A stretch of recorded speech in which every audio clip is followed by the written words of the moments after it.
definitely what's up. I'm vibing.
It's time. Everybody. Welcome. Welcome. I've missed you. I've missed us. But now we're here together. Ready to hang out. How are you guys? How are you guys? Hi. I'm vibing. Let me copy chat over.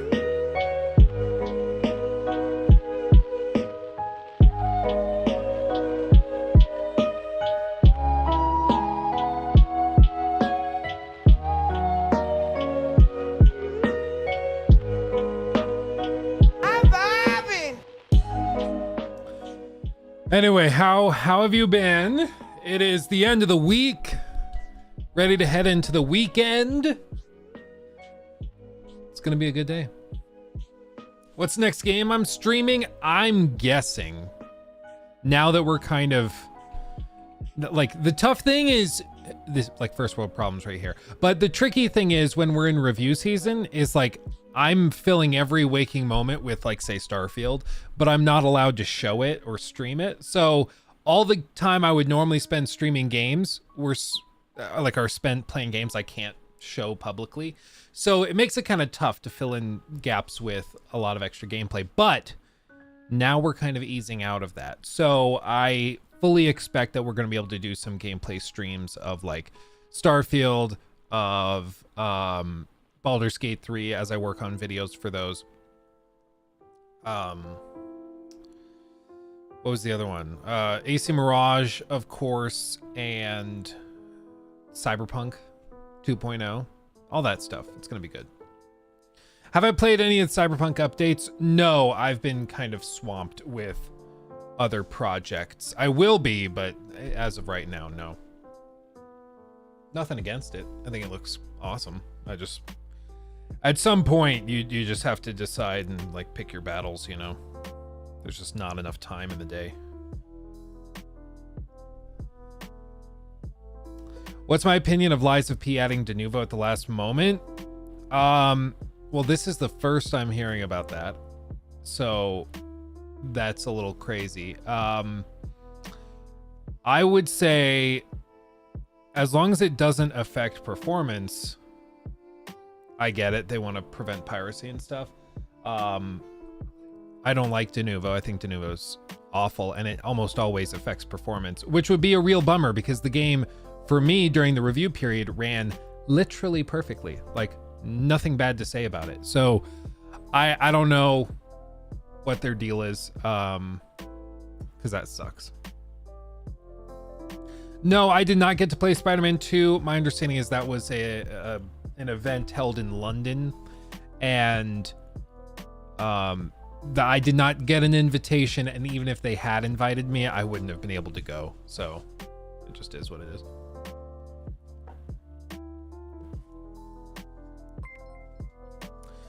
Yeah, we're gonna be watching. Yeah, I think they also had an LA one. The one I would have had to go to would have been, oh, check the spam folder. Let's check the spam folder together right now. And if in fact there was an invite, I'm just gonna end the stream and I'm just gonna go sit in a corner by myself. Can you imagine if there was? The reason he brings that up, in case you guys are not familiar, was basically because back with The Last of Us Part 1 earlier this year, I think it was, they invited me to the red carpet event, and I missed the email in my spam folder until like a day after or 2 days after. That was an oof moment. That was, oh, just my heart. Oh, I could have gone to the red carpet, but nope. So no, I don't see anything.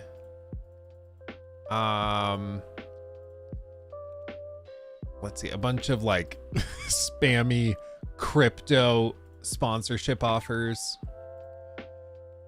It's funny how many of those there are. Just a ton of people being like, we'd like to offer you an NFT to play our NFT game, as if that's a valuable payment. Like, no, I'm good, thank you though. I don't know. I don't see any hidden invites or anything, so I don't think I made a big oopsie. I just wasn't on the list, which is totally fine. That happens. Totally fine. And like I said, even if I was invited, I wouldn't have been able to go. So this probably feels better than if I were invited and had to say no. Because now I just have plausible deniability. I'm like, yeah, well, I couldn't go anyways. My understanding, Kazuma, is that Phantom Liberty is coming out the 26th, but the 2.0 update is coming out on the 21st. They're different. So the 2.0 will be on the 21st, but the full DLC will be the 26th. That's my understanding, at least. Will Ubisoft be improving AC Mirage more before launch upon y'all creators' POV? That's my understanding. The version of the game I played was probably months old, so I would expect it runs better. Things like the AI and stuff, who knows how well that will be performing or how much that will be improved, but we'll see. I don't know. FIFA 24. Yeah. When does your Lies of P video come out? What if I told you it already is? Like 10 minutes ago, like right as we went live. So yeah, it's up. I was planning on finishing Starfield tonight. Amazing. Just got delivered my Tyranid Norm Emissary. Damn, the 40k hobby. It's funny you mentioned that, because you see these. I feel you. In fact, I forgot I had this in my pocket because I got the Amazon delivery. And I have more cement. Come on. In my pocket. Just sitting there. Spoiler alert, don't spill this on your plastic desk mat. Bad idea. Bad time. Doesn't work.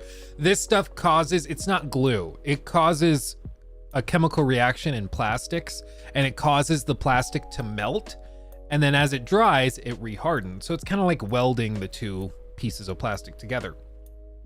But when you spill this on something made of plastic, the whole thing starts melting. It's like one of those chocolates that melts when it touches your skin at body temperature. It just dissolves. So yeah, don't do that. that's a bad idea. Be careful and don't do it. Yeah, we're gonna watch all those PlayStation things that were announced yesterday, and I guess we could open this package finally. I haven't touched it. This came in on Wednesday during the stream, and I wasn't sure if I was allowed to open it at that point, so I just didn't. But I have it now, and I'm pretty sure this is for Lies of P, in which case the embargo lifted like an hour and a half ago, so I should be able to open it up. Okay. Ready? Bubble wrap galore.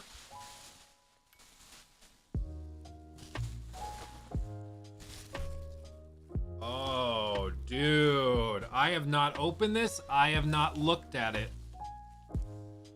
But already, you got me paying attention now.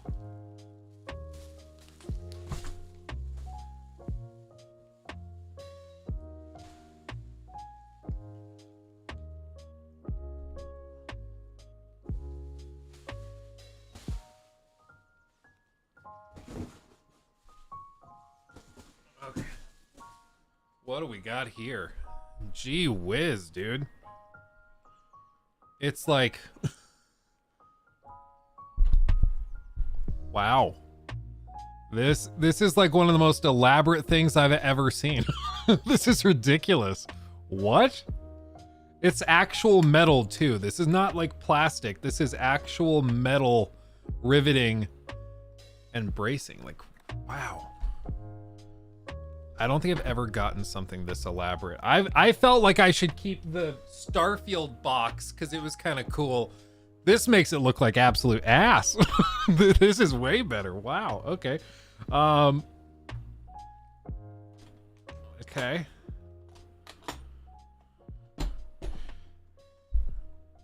Oh, dude. So there's a letter in it with a little wax seal. I don't want to tear it. I'm sorry. Okay. Deception shatters innocence. It's true, guys. Don't shatter your innocence.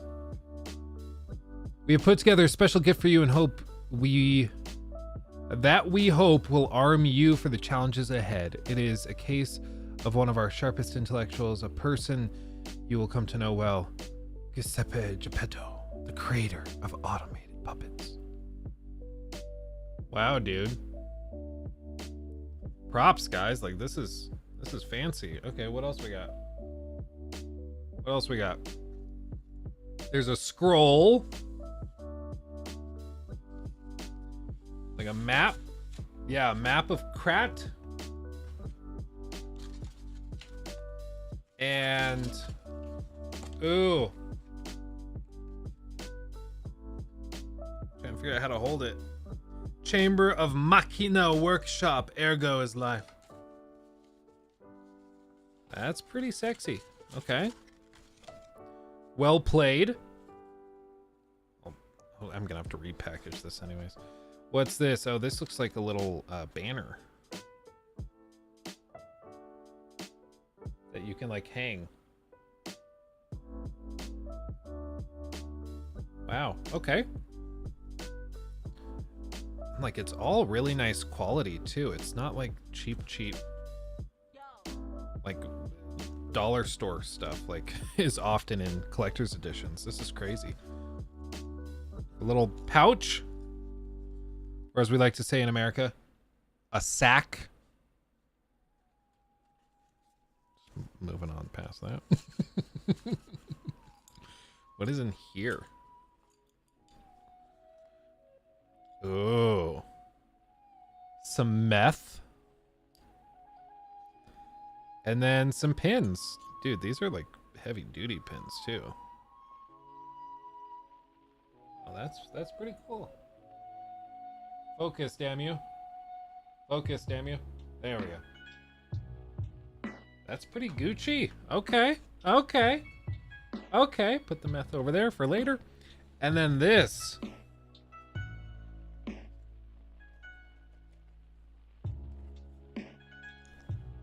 Oh, dude, it's freaking heavy too. It is an actual metal heart. Like, for the puppets. That's ridiculous, dude. This thing probably weighs like 2-3 pounds. It's like a solid chunk of metal. And it has a little stand. Not sure which angle you're supposed to set it on. Like that.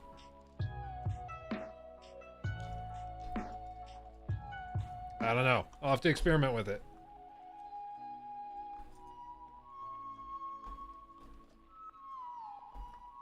Oh, I'm scared to let go.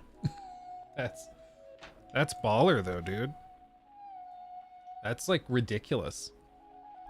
This is one of the most like heavy duty collector's edition. I don't even know if this is this the collector's edition? This is ridiculous.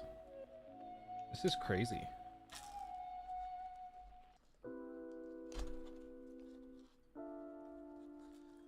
Okay, I will delicately replace these things. And then I will find places to store them. Since we're moving, it's probably not a good idea to keep it out if I can help it, right? Probably.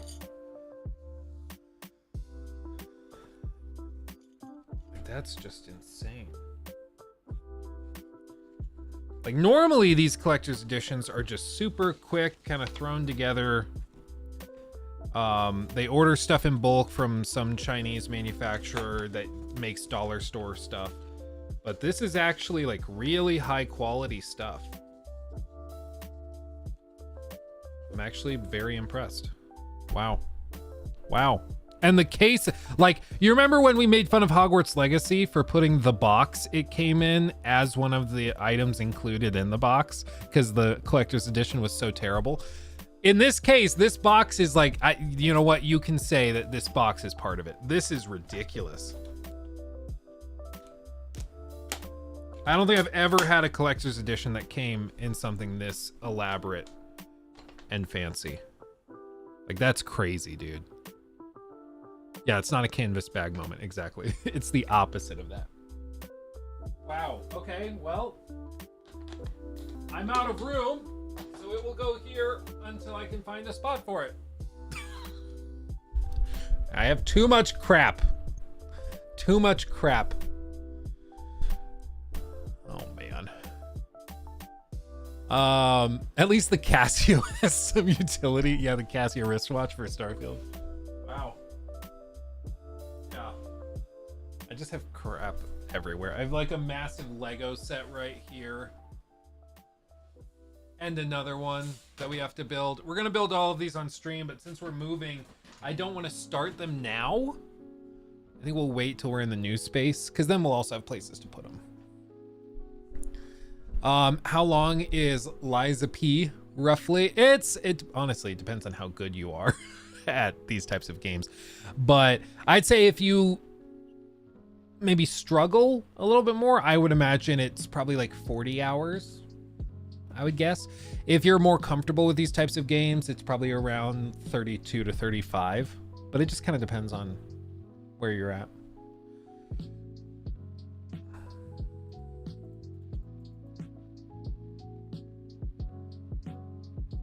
I just saw that 25% of Starfield players on Xbox haven't made it to space yet. Well, it's because a lot of people have downloaded it and have not played it yet, because they've seen all the talk about it, but, you know, downloaded it and haven't jumped in.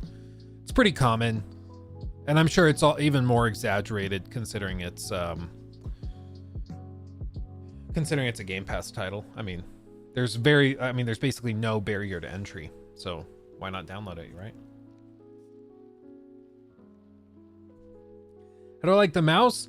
The mouse is good. I didn't realize how old and decrepit my other mouse was until I got this one and started using it. I like it.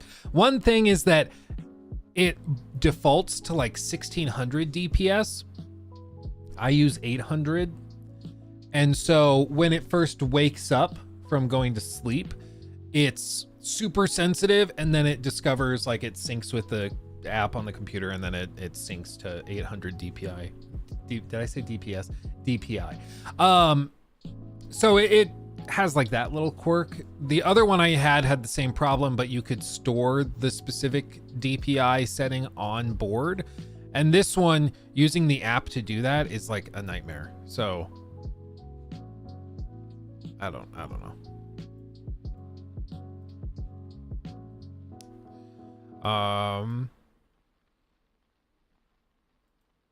Okay, I'm sorry. This was really funny. I saw this. People, you might have also seen this. Somebody was like, "Oh, look at this. Oh, what mouse?" This is one that they sent me in that Starfield care package that's down there. Somebody posted this and they're like, "Wow, I'm always discovering new things in Starfield, right? The game is so huge and so impressive." But this is what they're talking about. So, like, if you go to Aquila City, there's a puddle in front of the store. And if you go there, look at the puddle, the game glitches and lets you loot everything from Roland. Like, everything. You can take all of their inventory, pocket it, and then walk inside the shop and sell it back to them instantly. How this happens, I have no idea. Like, there's got to be some anchor point, I guess, maybe a spawn location that duplicates his entity in the engine, and they just anchored it off of this random spot that happens to be a rock next to a puddle that you can access. And so if you walk up to it, it accesses his inventory and you can just take it all. But I have no idea. Like, this is so freaking weird. It's just that good old Bethesda stink. Yeah. It's just It's just hilarious. But people are talking about this like, oh wow, this game is always surprising me. So much content. I'm like, it's broken. It's not supposed to do that. Why are we just like, yay? Like the bar is so low when it comes to Bethesda. It's hilarious to me. Again, it's like that video we watched the other day, which I died at, which was if Bethesda made Cyberpunk 2077. And it just puts in perspective, like exactly how rough the exploration and stuff is and how outdated some of the engine work is. Walk out of your apartment, load screen. Okay, we're out of the apartment. Go over here. We're going to get to an elevator. We want to go down to the street level. Okay. Load screen. Then, okay, we got to hop in our car. Hop in. Load screen. Okay, we're in our car. Now select a fast travel location. Select where you want to travel to because you can't drive your vehicle. Load screen.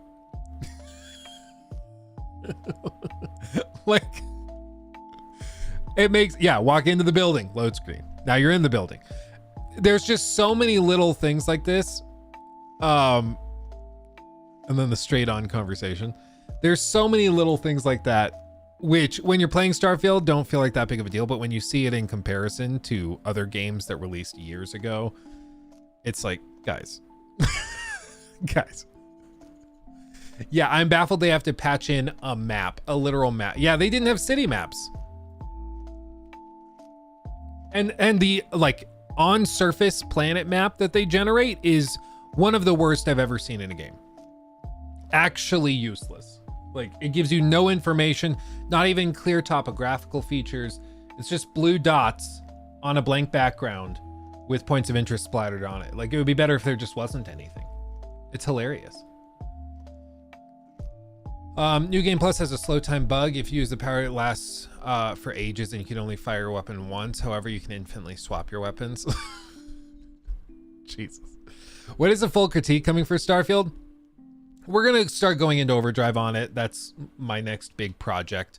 Of course, we're juggling other reviews and stuff, but that's the next big project. I just think like we've come off of the initial wave of craziness, and now I think people can look at it a little more critically, which is all I was waiting for. Because normally when a game like this first launches, if you say anything negative or even slightly like even just any critiques at all, people jump down your throat. But now I think we've reached the point where even fans and people that really like the game are able to say like, yeah, it's got some shortcomings. There's some stuff that needs to be fixed. So I was fooled by the Bethesda charm. Well, you're here now, and you better believe I'm never going to let you do that again, because the Bethesda charm that people talk about is just like a lack of polish and refinement born out of a complacency that's enabled by their fan base that doesn't hold their feet to the fire, you know? No, now they will jump down your throats because there are mods you can get to fix it all. Yeah, exactly. Well, it's just, again, if there was, for any other developer, if they released something clearly broken and mods had to fix it, we'd be like, that's unacceptable. Because for one, what about console players? And two, it's the dev's job to get it working properly on launch day. Like, what the hell are you talking about? You know? There's so many interesting ideas that have been sidestepped. Yeah, and, you know, maybe they're saving some of that for DLC. Maybe they're, like, I know there were rumors that the space station building might be coming in a DLC. That could be interesting. I think that's probably a layup. But even the base building in the core game is pretty lackluster compared to like Fallout 4, where you can build custom layouts and really elaborate structures. This time around, it's like, okay, you can have a circular habitat, you can have an octagonal habitat, or a rectangle habitat. And like, that's kind of it. Oh.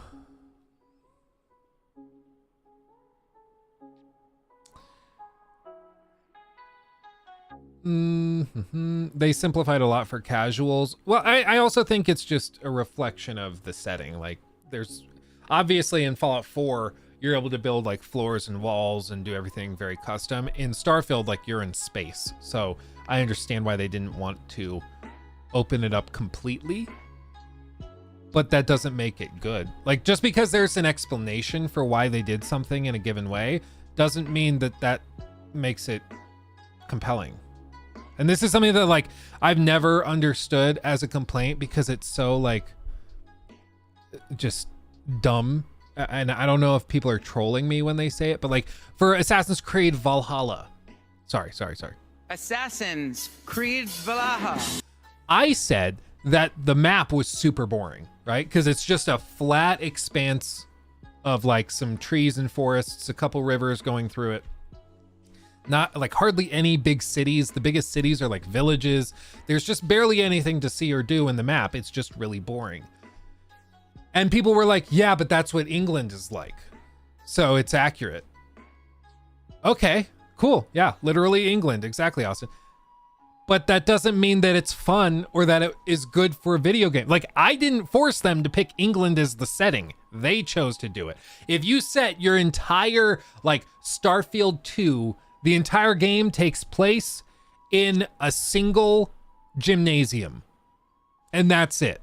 It's called Starfield 2, but there's no exploring space or doing anything because it's just in a gymnasium. And then I complain, hey, this is supposed to be a space game.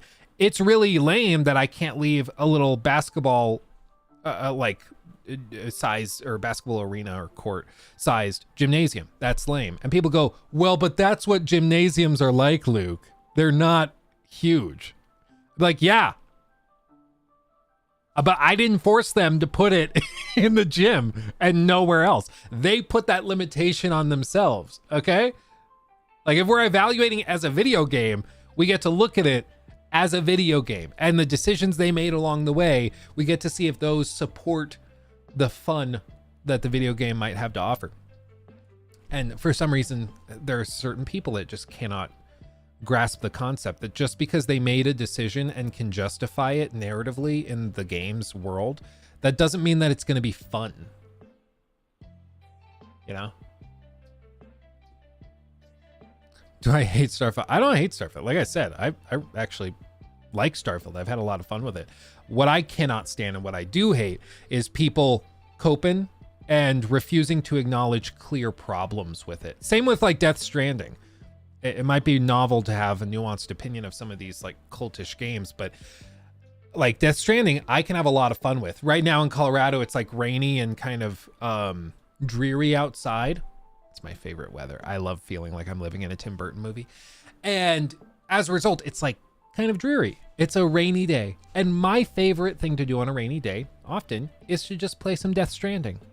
Just hike around making deliveries, and it's just relaxing to me.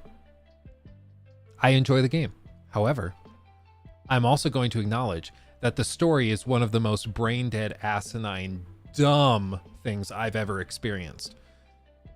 Like, it's like Kojima took a fistful of drugs and just wrote something for a 4-day chemically induced binge, and the resulting product is nonsensical, but it's stretched out over an 80-hour campaign, basically, that doesn't really make any sense and is just painful to sit through. But the game is fun. The game is engaging and satisfying, and I find it relaxing. But the story is asinine. But it feels like there's no nuance to be had. Like, either you have to love it all or you have to hate it all. And it's just like, no. there are nuances to these things. That's like the most positive I've seen from you in a review, Liza P. I mean, Baldur's Gate 3, I pretty much had nothing bad to say about Baldur's Gate 3. Liza P is also very good. I feel like any game that tries to go into the Soulsborne genre kind of sets itself up for really annoying comparisons where they're like, well, I wanted Bloodborne 2 and this isn't it, but it's kind of similar, therefore 7 out of 10. I'm like, it does a lot of things unique, a lot of things really, really well and cleverly, Is it as good as those other games? Yeah, I'd certainly up for debate. There's certain things I think Liza P does better than even Bloodborne, but it's also like coming 8 years after the fact, so you'd hope so. But you know, that's why it's worth bringing up.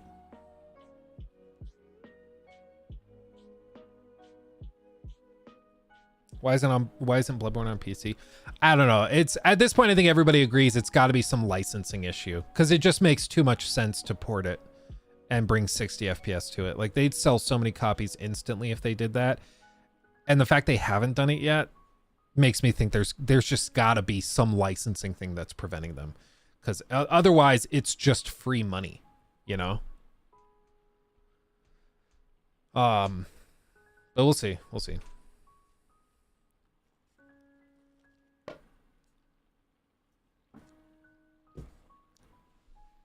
I think Die Hard Man is one of the better written characters in Death Stranding. The fact that his name is Die Hard Man, like, I don't know how people talk about the story with a straight face.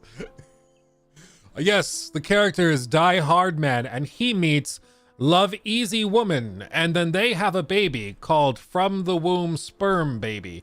And then they all come together and they fight the Timefall monster, which falls through time.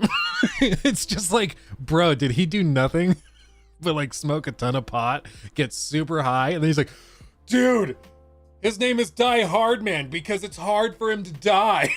It's just like so dumb. It's high school writing at best, but you can still have fun with it. It's just freaking stupid. Like, I don't know why people can't just acknowledge that. Be like, yeah, it's pretty freaking dumb, but I have fun with it. That's where I'm at. Like, yeah, it's super stupid, but it's fun.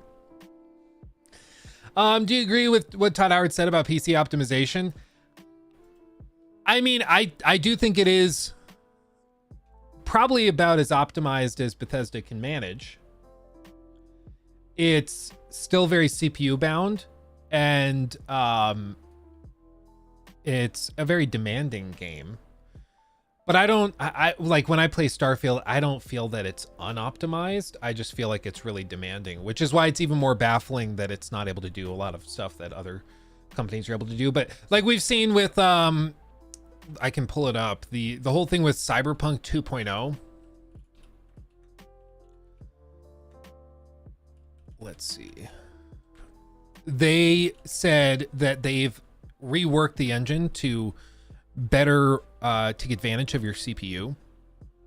So it will be able to take advantage of like every single core, I think up to 8, they said. Why can I not find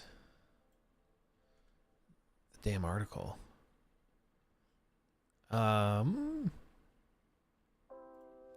Yeah, so Cyberpunk 2077 CPU utilization has been ticked up, so it will now take up 8 cores of your CPU. So it will heavily increase your CPU utilization. So they've actually said before release, Cyberpunk 2077 2.0 and Phantom Liberty, please check conditions of your cooling systems in your PC. We use all that you have, so workload on the CPU is going to be 90% on 8 cores. It's heavy duty, okay? This is a lot.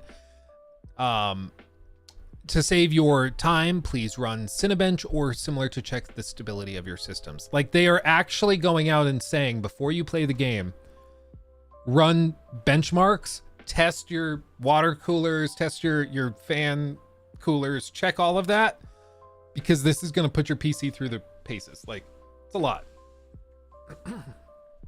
So sometimes games are just like really demanding, and as we get further into the generation, you would expect and hope to see games become more demanding, because otherwise what's the point of a generation, right?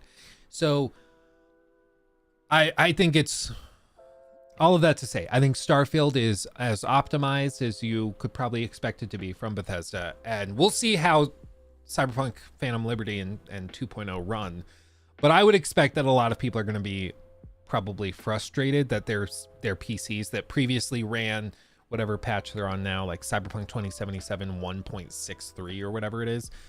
I would guess that a lot of people are going to boot up 2.0 and it's going to run notably worse if they haven't upgraded their CPUs in a few years.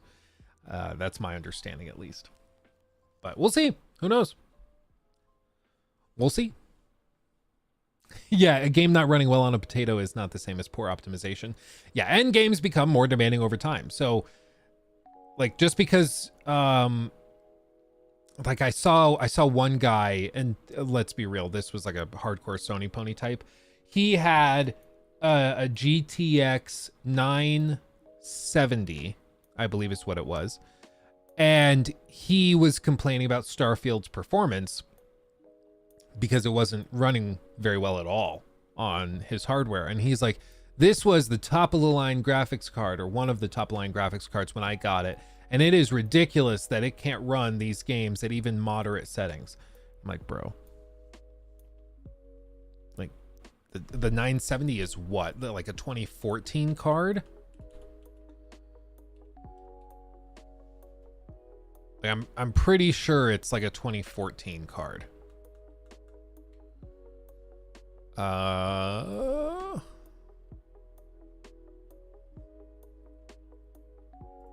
Yeah, it's September 19th, 2014.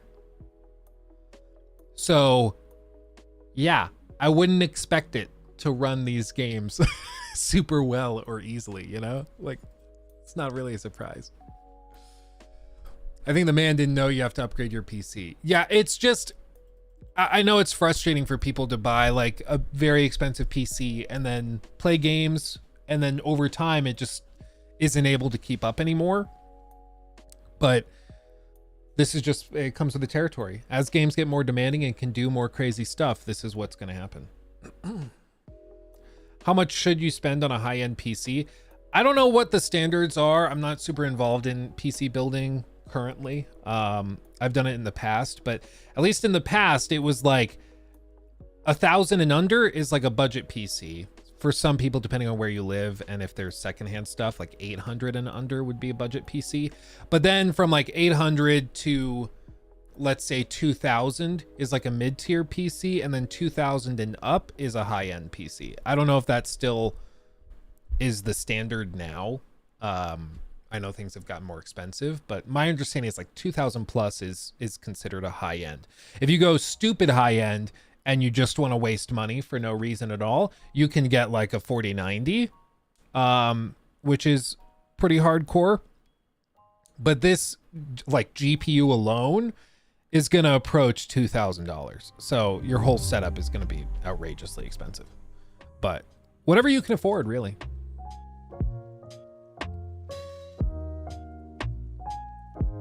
J. Dixon super chatted $4.99. Is Starfield fixable eventually, perhaps like Cyberpunk? Say with years of time. Also, have you played the Cyberpunk DLC? Any good? I have not played the DLC yet. We'll see. I'm in contact with them to try and get a review code and stuff like that, but it's just hit or miss. We'll see. As for the fixability of Starfield, it probably is fixable. I mean, to see that No Man's Sky has been fixed and greatly improved, I think is proof positive that anybody can do it. But as for whether Bethesda's going to fix it, I don't think so. I don't think so. I think they'll have like a few DLC releases that are like pretty good, but most of the fixes and improvements are going to come from modders. You know, there's going to be vehicles brought by modders. There's going to be like multiple tile generation brought by modders. So all of that is going to eventually get there, but it's not going to be Bethesda, I don't think. Just like, you know, someone said Cyberpunk ran well at launch. Yeah, not really. Not really. Luke, Steam Deck or ROG Ally, what's your pick? I have an ROG Ally. I brought it upstairs, but I've been playing Lies of P on that. It's just like twice as powerful as the Steam Deck, so it's kind of hard to go back to the Steam Deck after you get that. So that's what I would recommend personally. Did I see Lenovo's new handheld thing with removable controller? I did see that. I don't know how viable that is for PC gaming though. Like, it's interesting, but I'm not somebody who plays like with their Switch with the controllers detached. So I don't know if that's interesting to me, but If it performs even better than the RG Ally, that's awesome.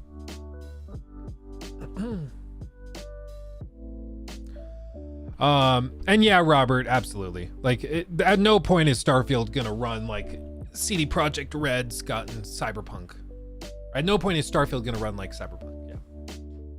Everything is hard gated into these little rooms, and like I watched a developer interview or like presentation from one of the Bethesda guys, and he explained some of the stuff with the creation engine, but basically my understanding is that everything is set up into little blocks. So is it MS Paint time? Is it MS Paint time? I think it is. So with everything being in little blocks, like if we just divvy it up, just think of these as like stages or little chunks or like, I don't even know how to like frame it in a nice and easy way, but each of these little blocks are loaded in individually. In a game like Cyberpunk or The Witcher 3 or Grand Theft Auto, like Red Dead Redemption, all of those games, they have it set so there are blocks, but they're potentially even subdivided a little bit more. So if we just continue, whoop, whoop, whoop.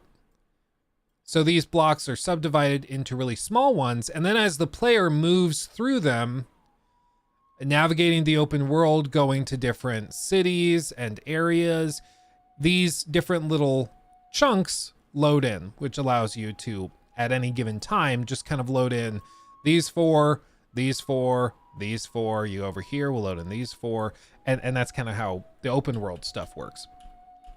With Bethesda and Starfield, my understanding is how it works is that the player can move between these, but there's a hard load screen between each of them. So you go here, load screen, you go over here, load screen. And these might be like, one of these is a building, one of these is the outside tile that you've landed on, and then one is your ship.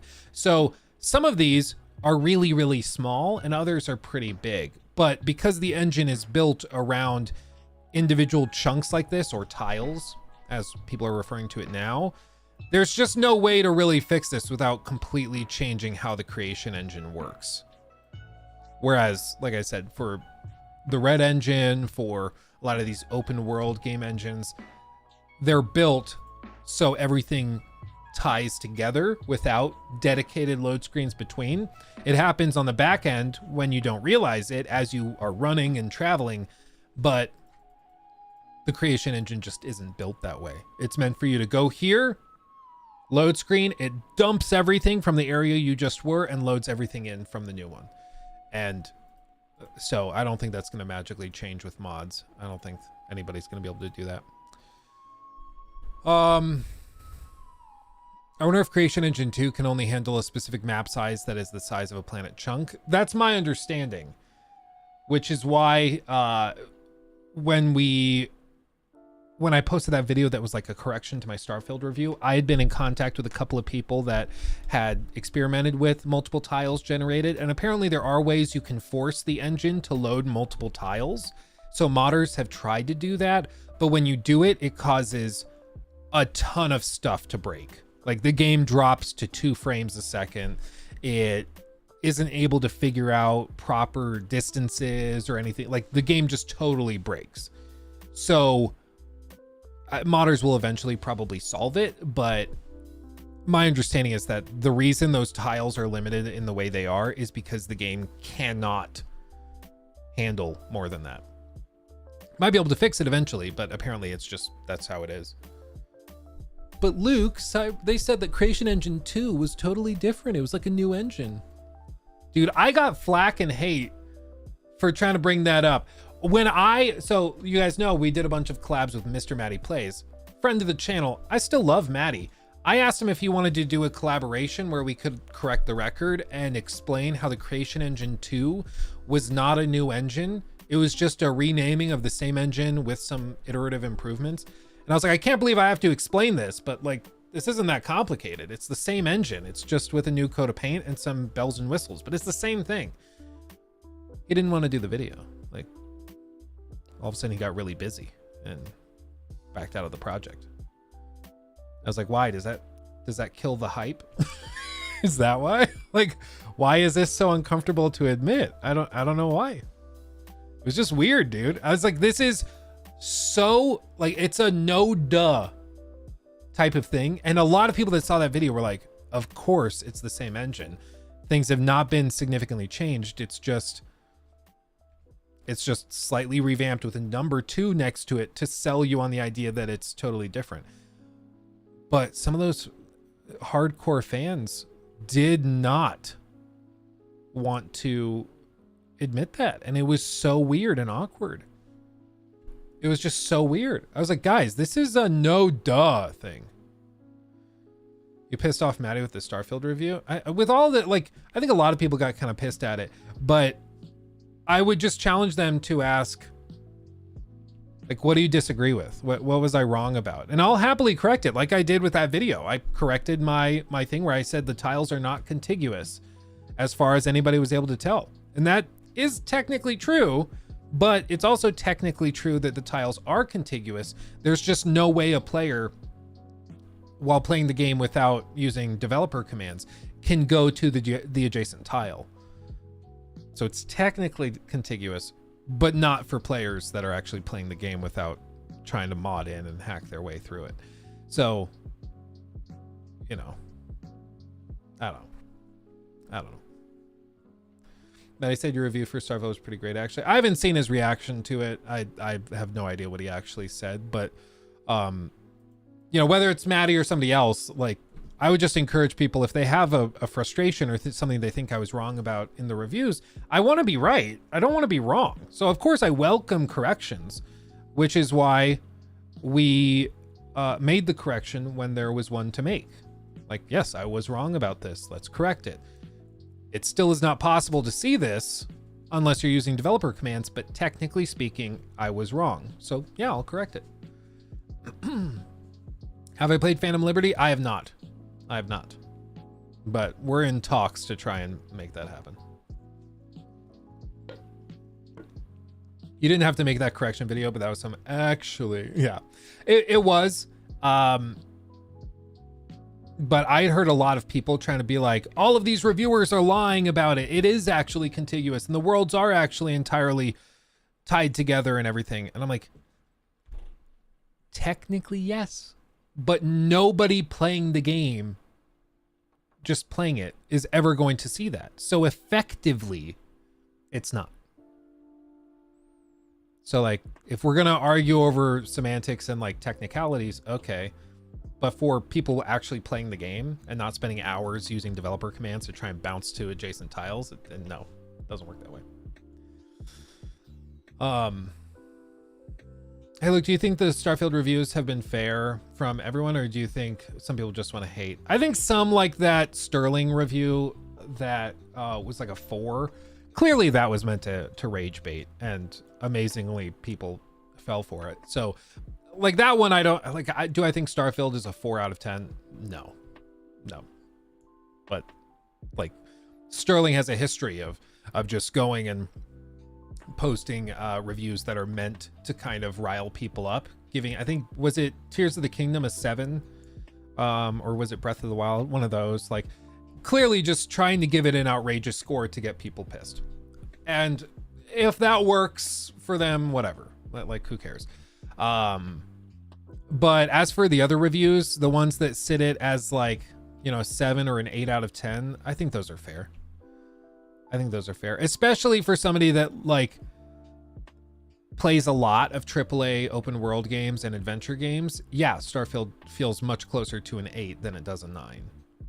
And that's the thing, like a lot of these reviewers that were checking it out, they've played all these other big AAA and quadruple A adventure games. And yeah, Starfield feels really outdated in comparison. So 10s, 4s, and 1s were made to break opinions about the game. Yeah, there's always going to be some like that. But yeah. Rohan, I saw the Free Roam podcast, and at some points I felt that Joe Raptor spoke through your evaluations of Mirage. Love the guy, but sometimes it feels like he's on copium too. How do you handle that? Well, I freaking love Joe Raptor. And the thing I love about Joe Raptor is that he can balance me out, and I feel like I can balance him out, where he certainly tends to lean into like the glass is half full. I think that the game has these good things, and let's focus on the good things. And so if he's saying the glass is half full, I'm the guy that's like, I don't care how we spin it, but the container is half of the volume of the container is filled. However that makes you feel, whatever. I don't care. But let's just look at it as it is and not worry about spins. Let's just look at the plain evidence that we're dealing with and try to come to a conclusion based off of that. So I think Jor tends to probably enjoy games more consistently than I do. But that's also because we're trying to do different things. I'm trying to really critically evaluate things, and he's just finding games that are fun and sharing his passion for the gaming industry with his audience. So I think it's just a different kind of methodology and goal, but I don't think it's bad. And like when I feel like he's coping a little bit, like when we were talking about Starfield, like, yeah, we poke and prod a little bit, we have fun, but we're still like, we're talking about video games at the end of the day. It's not that serious, you know. Robert, thank you for becoming a member too. Welcome. Off topic, but where did you get your keyboard and keycaps? This is just the Keychron. I believe it's the Q6. I want to say. Oh, eyes are so itchy. Maybe it's not the Q6. No, it is the Q6. It's this one. Keychron Q6 QMK custom mechanical keyboard. And it's just the gray variant. Looks like they're sold out currently of that one, but it's just the gray variant. Why are my eyes so itchy all of a sudden? Jeez, dude.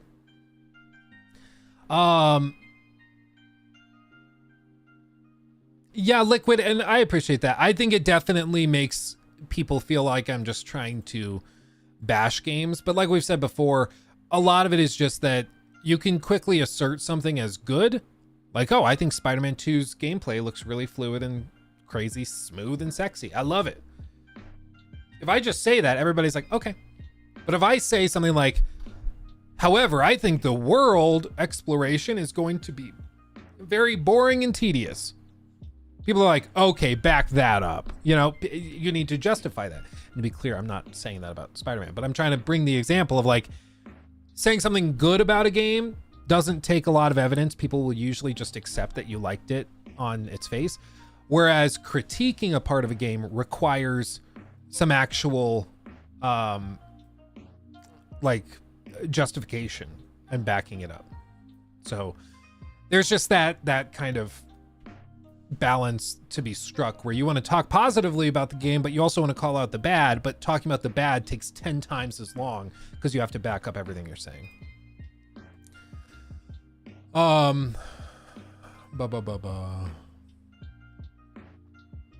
Weird flex on the keyboard though.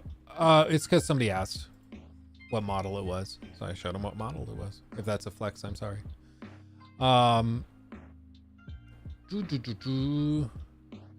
Baldur's Gate 3 for Game of the Year. I don't, honestly, at this point, I don't know how anything else takes it. I'm just... Everybody agrees Baldur's Gate 3 is amazing. And other games have come out and are like kind of mixed reactions. So I don't know how anything else takes it. Maybe Tears of the Kingdom, but at this point, like when I remote view... So cringe. I can't believe I just said that. When I imagine the Game Awards...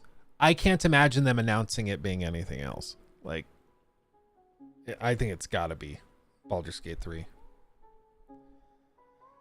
I can't wait till Starfield's out of the picture and the internet-wide conversation is over. Yeah, I think it's already starting to die down a lot, and I think a lot of the conversation's going to start to shift to Cyberpunk. And buckle up, everybody. I don't think it's a fair comparison directly to go Cyberpunk 2.0 and Starfield, but people are going to start to do side-by-side comparisons on social media. You're going to see that everywhere. Like, lol, you guys thought that Starfield was high tech and cool. Look at what Cyberpunk's doing. Like, it's going to be all over the place. So just buckle up. How long is the Starfield critique going to be? I imagine it probably ends up being a few hours. Just depends on how much of the story stuff I want to get into. Because some games I'll go through the entire story bit by bit. But according to my count, like 52 to 58% of the main story objectives are just fetching things. Go to this planet, grab this thing, and bring it back. Or keep it for yourself. Like that's the majority of the main story stuff. So I don't think we'll go through a lot of the story details, but yeah.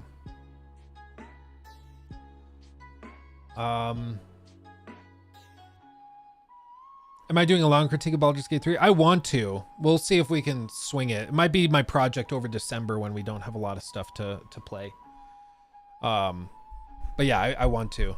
It's on my to-do list, but that game is so freaking massive and there's so many options and stuff. I'm like, where do we even begin, you know? Final Fantasy 16, full of fetch quests. Yeah, that's the other one people keep asking about is Final Fantasy 16. But every time I've looked into it, it's just the broader interest in the audience isn't there for whatever reason. Salvador, 7 months, baby. Oh, baby. And ages before that on the Twitch. Yeah, for real, dude. That's fantastic. Thank you for 7 months, my friend. That's wild. That's wild. Wah. Ooh, CS, thank you. CS super chatted $5. Do you think Bethesda will be able to use the old as F creation engine for Elder Scrolls 6 or is the party over? I would bet a lot of money that they keep it and that they use it again because, again, in the words of Todd Howard, they don't need to fix it because their audience doesn't seem to care. And I think that that's true. Like, I don't think they need to upgrade the engine because their fans will buy it and play it in the millions in droves and will make excuses for it being outdated. And we've seen that with Starfield, like where they already have excused Creation Engine 3. You're right, Proto. You know, like, and that's okay. I'm glad people will have fun with it. But if you thought that Starfield was starting to feel a little outdated, buckle up and wait, because by the time we get Elder Scrolls 6, we will have had a few years of crazy high-end next-gen titles, and we've already seen a taste of it with Spider-Man. Like, if you missed the PlayStation Showcase earlier this yesterday, actually, they showcased some of the open world traversal stuff, and one of the things they showed off was their new fast travel system that I didn't even realize was a fast travel system at first because of how insane it is. Okay, I'm about to show you how this works. Look at this. Okay, so they have the map pulled up and they're going to show kind of how this works. I think the exact example is, let's see.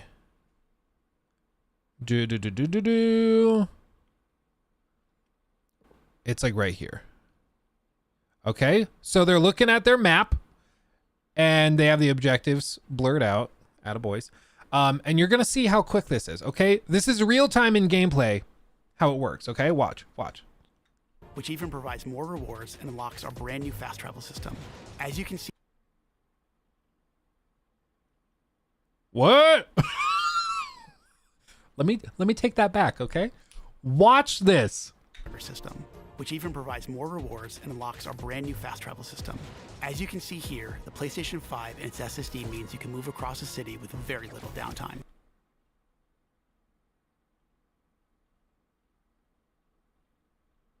Like what? it's breaking my brain, dude. So once we continue to get games with this level of refinement and taking advantage of modern hardware to this extent, all of these other games that are slightly behind the technological curve now are going to feel ancient instantaneously. And the only reason we haven't seen more games like this is because it takes a really long time to make games nowadays. Secondly, we had COVID, which threw things into all sorts of chaos, which I think is easy to forget because we just, we came out of COVID and our lives have moved on. But for something like Spider-Man 2, the first good chunk of development was spent working remote. It was spent with them trying to figure out how they were going to have teams working on some of this stuff and then not other stuff. And of course, Ratchet and Clank happened also during COVID, so that helped them set up a lot of their systems. But a lot of these games are taking longer because of COVID and the delays that brought. So normally these games would have launched like this year and last year, but we're just now starting to get them. And so over the next few years, we're just going to see what these teams have been able to do, really specializing and taking advantage of the hardware. And it's going to be, man, making MS Paint example of this. Yeah, too, for real. Man. Feed into the new district progress. I guess we should just watch this whole thing, right? So this was kind of the keystone announcement and showed thing at the Sony event yesterday, in addition to one other that we'll touch on. Baby steps, we'll get there. But they showed off some of the world building and it tried to address one of the biggest concerns. And this is something that I myself have talked about before, much to the chagrin of Spider-Man fans. But basically the concern is, how do you make a game like Spider-Man 2 feel unique when the world is a character in and of itself? New York is a character in these Spider-Man games. So how do you make the same New York feel different and exciting enough that it can justify being explored all over again in another game? And that's what they're trying to address here. And it's like I said, if anybody could figure it out, it would be Insomniac. These guys are actual wizards. And this video is pretty much entirely made to address that concern, and I think they address it pretty well.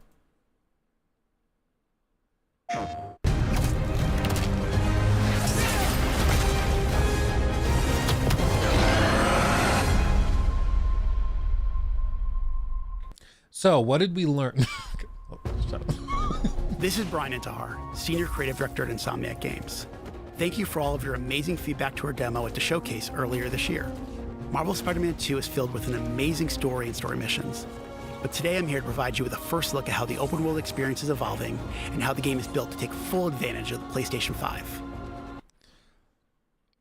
Hold on. I just want to read this sign. I love reading these little bitty signs and details in these trailers and games because, man, it's just all the little details are so great.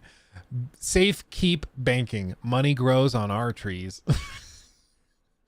And then Blackman, I guess it's like a jewelry store or something. I don't know. But the level of detail in this is just wild. Like, especially as we go through this, watch like the city streets down here. Look at the number of cars loaded in, the people walking on the street. The level of detail is just outrageous. It's crazy. The first thing you'll notice is that our city has nearly doubled in size with the addition of two iconic New York boroughs, Queens and Brooklyn. And we've introduced the web wings, an entirely new mechanic that, when combined with web swinging, allows you to traverse the city in a whole new way and at faster speeds than ever before. So first thing is they've changed how you explore the city and traverse it. That is in and of itself a great way to refresh the exploration of something we've already seen before, just by changing the way you engage with it. So I think that's cool. One of the things that Todd, for example, with Starfield said was a reason why they didn't give players vehicles is because when you move too quickly through a map, you often overlook details and you don't notice things and you miss a lot of the careful work that's gone into designing these levels. And to a certain extent, I think that can be true. Like AC Odyssey and Valhalla. Sorry. Assassin's Creed Valhalla. In those games, if you're running really quickly on your horse, just galloping straight past everything, you certainly miss a lot of the details in world building. But in the case of like Spider-Man, I think Spider-Man is a great counterexample where you can travel very quickly through the city and you're still taking in all of the details. It's just you're traveling really quickly. Yeah, I don't know how it works, but somehow Spider-Man has managed to pull it off. Whether it's the neighborhood backdrop of Queens or the fireworks that light up the sky over Coney Island, exploring these areas will feel much different than the towering skyscrapers of Manhattan, while also delivering memorable locales like Peter Parker's old stomping grounds in Midtown High and Miles Morales' current place of learning, Brooklyn Visions Academy. Hey Miles, what's up? Speaking of our heroes, Marvel Spider-Man 2 will introduce the ability to switch between the two wall crawlers in the open world, and thanks to the power Look how seamless that was, dude. It's like GTA 5 on steroids. If you guys didn't play GTA 5 back in the day on like the 360 and PS3, in order to swap between the characters, it was like a solid maybe 10, 20 seconds. Maybe I just am misremembering it and it was faster or longer than that, but it was like a good long while. You could set the controller down, kind of stretch a little bit, get some blood flowing and doing good, and then you get back in the game, swapping to Trevor or whoever you're swapping to. But this is just like near instant. They go from sitting in one spot in the city. There's even a plane flying by. That's great. And then they pretty much instantaneously, after a quick fade to black, which I can forgive in this case, this straight to Peter. It's crazy. Spider-Man 2 will introduce the ability to switch between the two wall crawlers in the open world, and thanks to the power of the PlayStation 5, you can make that switch almost instantly. Delivering a bigger city and playing as not one but two spider heroes were big goals for Marvel Spider-Man 2. But this time around, it was equally important to provide a greater sense of exploration and discovery. I mean, it also puts the Miles Morales DLC slash standalone game into perspective, because they knew for this game they wanted to have both of them playable with their own move sets, their own kind of style of combat, and they could just spend like an extra year developing all that, or they could make their own Miles Morales game, sell that, and that helped and justified all the development and getting Miles Morales' stuff working, and then merge that with the stuff for the regular like Peter Parker Spider-Man, and use them both. Like it's just a no-brainer. It's the same thing with like when they remaster a lot of games, often it's just used as an excuse to train the team in upgrading these engines and getting them working. Like the Skyrim Anniversary Edition was their way of preparing for the next generation of consoles, and then they just decided to sell it to people, and it ended up being really successful. So I think Miles Morales was just another stepping stone to get to this, and now it makes a lot of sense, of course. As you progress through the main story, a number of new activities and storylines will become available. The majority of those will now be represented by visual cues in the world that grab your attention, such as a flock of Kraven's Talon drones circling a building, a mysterious symbol projected into the sky, or even an unfamiliar spider-bot ping emitting from one of the rooftops. Many activities, like the hunter's cloaked blinds that overlook the Big Apple, lead to even greater challenges yet yield worthy rewards and new information about Marvel's greatest hunter, Kraven. Others will lead to a climactic showdown with Marvel villains not yet seen in this Spider-Man universe. Thank God it's climactic. I love a good climax as much as the next guy. Oh, man. And Dum Dum, you calm down right there. Thank you for the month of support. Much love. Appreciate you. The Spider Heroes have new AR tech in the lenses of their masks, providing a quick glimpse of activities already discovered, or helping locate new ones yet to be revealed. You can always refer to the upgraded Friendly Neighborhood Spider-Man app to quickly track nearby areas of interest. Okay, so that's interesting. You So can they always show refer this. to the upgraded Friendly Neighborhood Spider-Man. So you can see that. Let me move my camera so you can see it. In this case, Miles is the only character that can take on the Homecoming mission, but the rooftop fireworks can be played by either Peter or Miles. So then you can pick which one you want to engage with, which is kind of cool. So again, very similar to GTA 5. You're going to be picking which of these you want to play with, and maybe you have a main, but they are going to occasionally encourage you to use one over the other for certain missions for narrative purposes. So that's kind of cool. App to quickly track nearby areas of interest. The app will also include incoming requests from those who call Marvel's New York home. Some will ask for either spider hero to help, while others, like the students of Brooklyn Visions calling upon Miles, will require you to put on the mask of a specific hero. All these activities, including crimes you stop from the game's various enemy factions, also now feed into the new district progress system, which even provides more rewards. It's basically AC Syndicate. It's basically Assassin's Creed Syndicate, let's be honest, okay? That's what it is. And unlocks our brand new fast travel system. As you can see here, the PlayStation 5 and its SSD means you can move across the city with very little downtime. Like, again, it's just so crazy to me how quick that is. It's outrageous. Like, they just pull up the map, you hold down, I'm like triangle, it looks like. It fills the bar, and then you're in it. Like, it's ridiculous. System, which even provides more rewards and unlocks our brand new fast travel system. As you can see here, the PlayStation 5 and its SSD means you can move across the city with very little downtime. Finally, the more city you explore and the more activities you complete, the more ways you'll be able to customize your Spider Hero. This includes mastering additional combat abilities and traversal skills, acquiring and improving gadgets, upgrading through the new suit tech system, and of course, unlocking additional spider suits.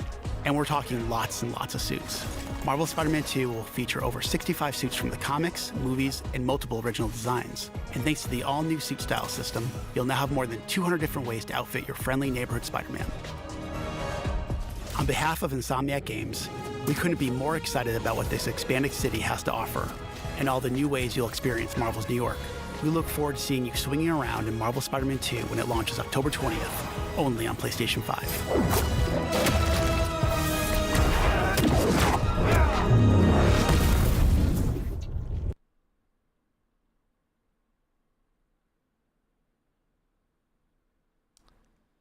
That's ridiculous. That's ridiculous. Now, you might be wondering, Luke, pray tell, what are the restrictions here? Like, to achieve that load time, surely they are going to be rendering at 30 FPS max at like 720p, upscaled with FSR2 or some crap. Surely not. They have confirmed that they offer a 4K 30 FPS fidelity mode. They also offer a 40 FPS performance mode, and then another performance mode targeting 60 FPS. Every mode also offers 120 hertz and variable refresh rate support if your TV supports it. That's something you got to check with your particular panel about. And every mode has ray tracing turned on. Now, to be clear, this is not like full crazy ray tracing like in Cyberpunk 2077. What they did, I believe, in Spider-Man Miles Morales is with ray tracing, they were doing quarter resolution ray tracing with some tricks to like checkerboard it up for reflections. So it's not the same as full-blooded ray tracing, but still will make things look a lot better than regular like screen space reflections and things. So pretty insane. Again, like Insomniac, they're just wizards. But this is like what I think we're going to start to see from most of these Sony first-party studios, whether it's Naughty Dog, Insomniac, Sony Santa Monica. You're going to start to see a lot of games like this with just ridiculous performance and things that nobody else is touching. And it's because there are benefits to only developing for one specific device. And I mean, I don't think you're even going to see this level of fidelity on certain games that are coming to Xbox because of that Series S. Like, at this point, there is no denying the Series S is holding back games on Xbox. The whole situation with Larian and Baldur's Gate 3 was prime example. I think the Series S is going to go down as like the big blunder of this generation.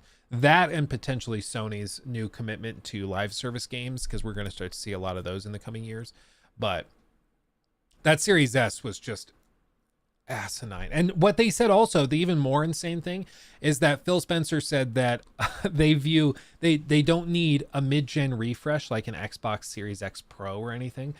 And they don't need that because in their view, the Series S was the main console for this generation, and the Series X is actually taking the place of their mid-gen refresh machine. Which doesn't actually make any damn sense at all, because the Series X is the main competitor to the PlayStation 5. So what? Like, it doesn't make any damn sense at all. Like, at all. Nobody can seemingly figure it out. But even now, they're still going back and forth with trying to justify no mid-gen refresh, but then also say the Series S isn't holding games back. Meanwhile, they can't bring Baldur's Gate 3 to the Xbox at the same time as all the other consoles because of the Series S not supporting split screen. So Phil Spencer has to make an override, an exception to allow the game to still come to Xbox without split screen on the Series S. Like, I don't know. Whoever told Phil that the Series S would not hold back the generation, I'm sure is fired. Because every game that's trying to target all consoles, whether it's the next Assassin's Creed, AC Red, or if it's like GTA 6, what the hell are they going to do? I'm actually really interested in seeing what they do with the Series S with GTA 6. If anybody could come along, like Rockstar comes along and they're just like, yeah, listen, we couldn't get it running on the Series S because we require 16 gigs of RAM. So we're not bringing it to Xbox unless they allow us to not bring it to the Series S. If anybody could get away with doing that, it would be Rockstar. Let's be honest. I mean, if Rockstar said GTA 6 is not coming to Xbox until they let us put it just on the Series X, they will make an exception. So, I don't know, man. I don't know. The whole thing is just madness. The whole thing is madness. What do you think about the Nintendo Switch 2 having DLSS 3? As far as I know, the Switch 2 will use Ampere, so new DLSS 3 support. Well, apparently people that actually saw it running behind closed doors at Gamescom said that it was running with DLSS on, and that's what they were told. So I don't know if that's going to change. I don't know if they have some crazy new tech developed by NVIDIA, but to me it makes perfect sense. Like a handheld device that uses DLSS to then upscale for your TV. Duh. Like that's a great idea. Why wouldn't we just do that from the start? So to me, it makes perfect sense. Hopefully they can get it working, but DLSS is like actual magic. So if anything could pull that off, I think it would be DLSS. Yeah, Chase, specifically, it's not on Xbox yet because they couldn't get the split screen functionality working on the Series S. Everything else was apparently working, but the split screen function didn't work. And according to Xbox's store policies, it has to be the same game on the Series X and S in order to be sold on their platforms. If it's different, it won't get approved and you can't sell it, which is why they had to go to the CEO of Xbox to get an override to allow them to do it. GTA 6 is going to be 150 bones, apparently. I don't buy that. I know people are like rumoring and saying blah, blah, blah, but people have also been making up rumors about GTA 6 for like a decade. So I don't buy any of those rumors just full, like without critically evaluating them. But I do think what they're going to do for GTA 6 and what I do think is going to definitely work is that they're going to announce it at $70 with like a 5-day early access period that's priced at $150. And you better believe every damn person you know is going to be paying that extra cash. Everybody. Everybody. Who wants to be the one sitting out in the launch week of GTA 6? Nobody. Everybody's going to pay it. Me? Well, here, Brian, you are an inspiration to us all. But I think if they do that, they're going to see ridiculous revenue numbers. And I think you'll be shocked at how many people actually do pay that extra. There's going to be all sorts of justifications. People going, no, I mean, it's the biggest game of the decade, so I'm going to be getting it. And so it's basically like I'm buying 2 games, but the game is so good and big that it'll be worth it. And maybe that's fair. Maybe it's not. I don't know. But I would bet you good money that they do that. I would bet you a GTA 6 early access edition. Like, we're talking about 2K, everybody. Like, we're talking about 2K, who are some of the most greedy, insane developers out there or publishers out there. And so if anybody was going to do this, it would be them. What is it? 2K24? That's like the worst rated or second to worst rated game. Yeah, look at this, dude. Here, paste. There we go. Like, look at this dude. NBA 2K24. Okay, this is also from 2K. It is overwhelmingly negative. Only 8% of the overall reviews are positive, and apparently it's sitting at like a 1.24 or 1.4 or something score, which puts it as like the second to worst rated game in all of Steam history. Like, this is the game that they were talking about putting actual commercials in because they figured that fans of the NBA would be acclimated and accustomed to commercial breaks during games. So like, yeah, we'll just put commercials into the video game. It'll be fine. People will be used to it. Like, what? Yeah, it's more immersive. Exactly. It's not a bug. It's a feature.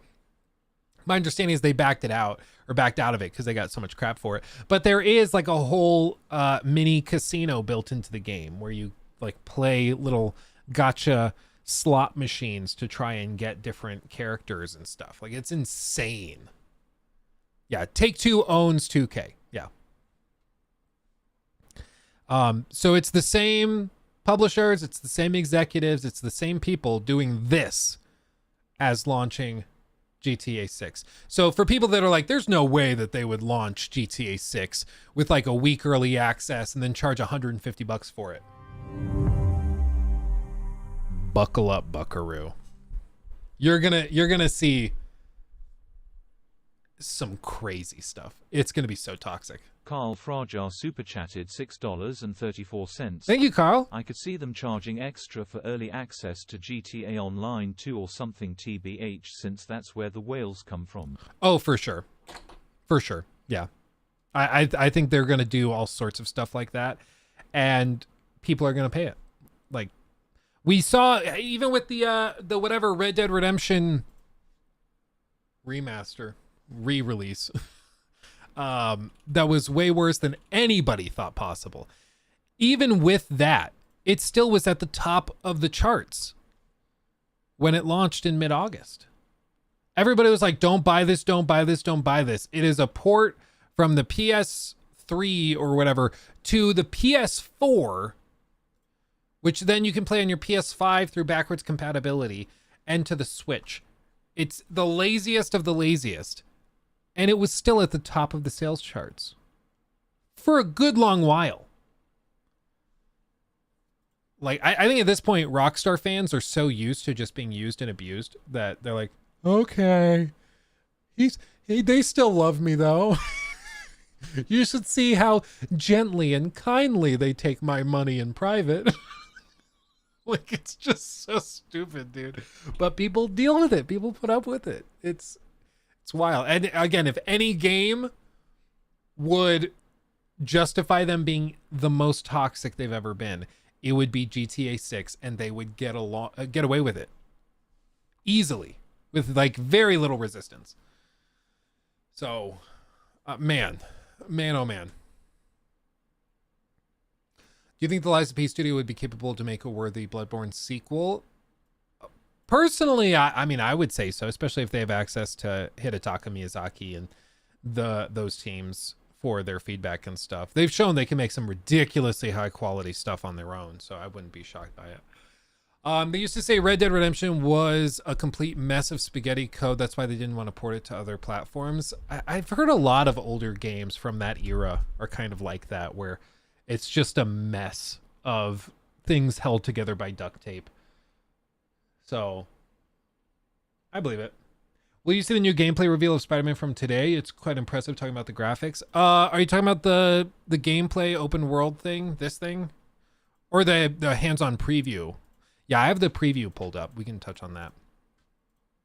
What I am going to do, guys, I all of a sudden have to really, really pee. So I'm going to do that. But before I leave you, I'm going to start this playing, and we're going to talk about it when I get back. Okay, this opened PlayStation's showcase yesterday, in case you haven't seen it. Okay, just take it in. Take it in. Okay, I'll be right back.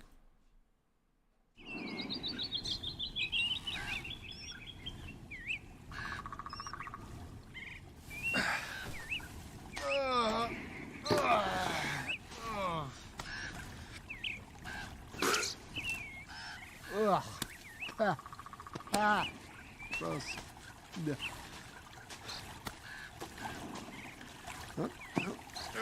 Okay, no problem. All right. Okay. Well, yeah, that might be a problem. All right. Okay.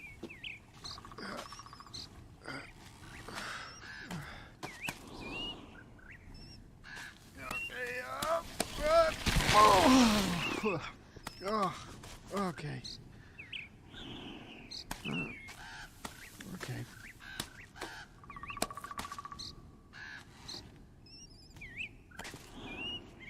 Oh, okay.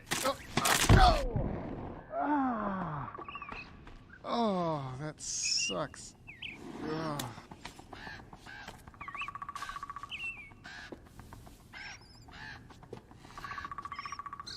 All right. Oh, yeah. Post. All right. Yeah. Okay. Tree. And up. Oh, God damn it. Nate, are you okay? You look sad. Oh, hey, Mike. No. That's sad. I was just taking a break from my run. So road's out. Yeah, road's out, but no worries. Grapple point. Grapple point. Oh, just grapple. I'll grapple it. Yeah, just grapple with your grappling hook.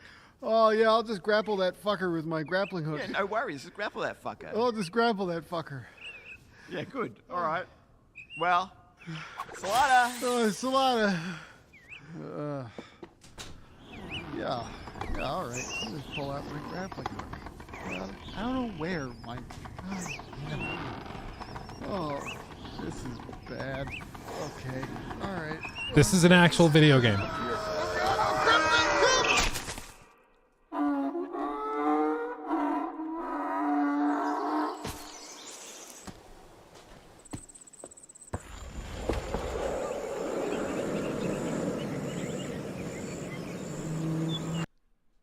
I don't know what to even make of that. So yeah. Boy's thick as hell though. You're damn right. You know what? It's unique. I'll give him that. Finally, a game that represents me and my struggles in life. This game will surprise everyone with AC style parkour by the end of the game. Death Stranding 2 changed massively from the original. Wow, having Ed Sheeran as a playable character is insane. Dude, these comments are crazy. Oh, wow. Oh, I love it. Okay, let's see the Spider-Man thing. This is IGN's impressions from trying Spider-Man. Let's see this.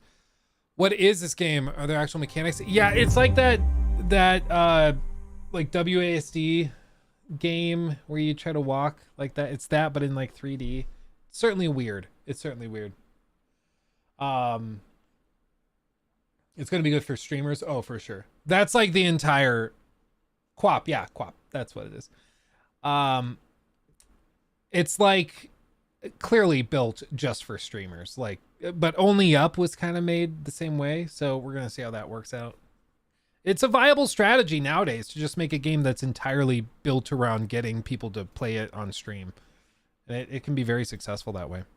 Okay, let's see IGN's impressions of Spider-Man after playing it. Marvel's Spider-Man 2 takes everything Insomniac learned from its previous two Spider-Man games and finds new ways to raise the bar of superhero game design.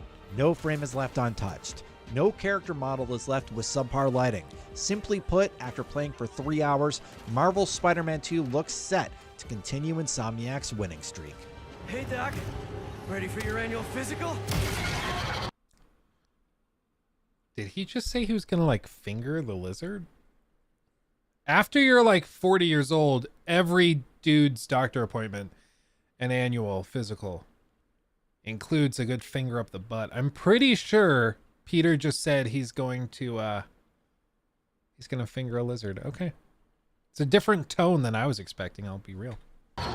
We were dropped a ways into the game on level 25 versions of Miles Morales and Peter Parker. Each is dealing with their own difficulties in life, with Peter trying to pay a mortgage and help cure his friend's disease, while Miles is simply trying to write. Do lizards have butts? Sort of. They have like a hatch. Sorry, everybody. Sorry. I'll shut up now. Yeah, I don't know. Maybe that's the new storyline, is that Peter Parker is learning how to give prostate exams. I have no idea. His college essay, but spider business keeps distracting him from the task at hand. Craven, how many more people are on this guy's list? Besides the personal battles being fought by Peter and Miles, there are also other factors at play that will push them further to the edge.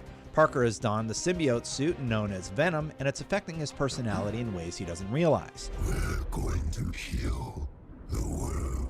And Craven is doing everything he can to upset the peace by attacking Peter and forcing Dr. Connors to transform into an even more powerful version of his alter ego, the Lizard. The Dr. Connors storyline is particularly bittersweet, as you're really hunting down a father who wants nothing more than to return to his family, but now he'll be doing so with a few Spider-Man and Craven inflicted injuries. This fight, cool. He cut off his tail. You see the tail flowing or flying down behind him. Particularly bittersweet, as you're really hunting down a father who wants Watch nothing this. more than to return See? to his Tail's family, off. but now he'll be doing so with a few Spider-Man and Craven inflicted It's injuries. okay, it can regrow. This fight will actually take you across a large portion of New York City that Insomniac boasts is 2 times larger than the previous games. Taking full advantage of the PS5, Spider-Man 2 will allow you to travel across the city faster than ever, not only because of the zippy new web-slinging animations, but also because of the web wings that you can access at any time with the press of the triangle button. Web wings are a lot of fun to use versus swinging, but they will lose momentum over time, so you will need to use your webs unless you're in a wind tunnel. The wind tunnels will let you go to specific places in the city extremely fast by flying incredibly quickly to that destination on the air currents. What's interesting to me is, like, you guys remember the demo that they showed off back before the PS5 had fully released?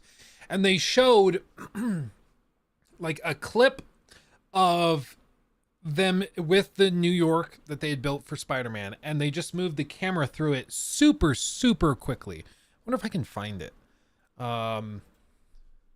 PS5 SSD New York City. I don't know.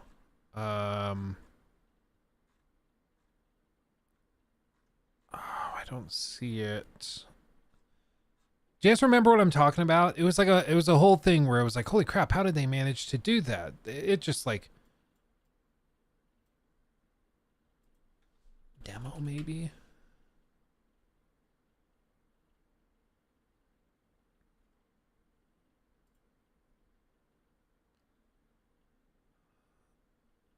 Oh, maybe these guys found it. Yeah, look at this. This was it. This is what I'm thinking of.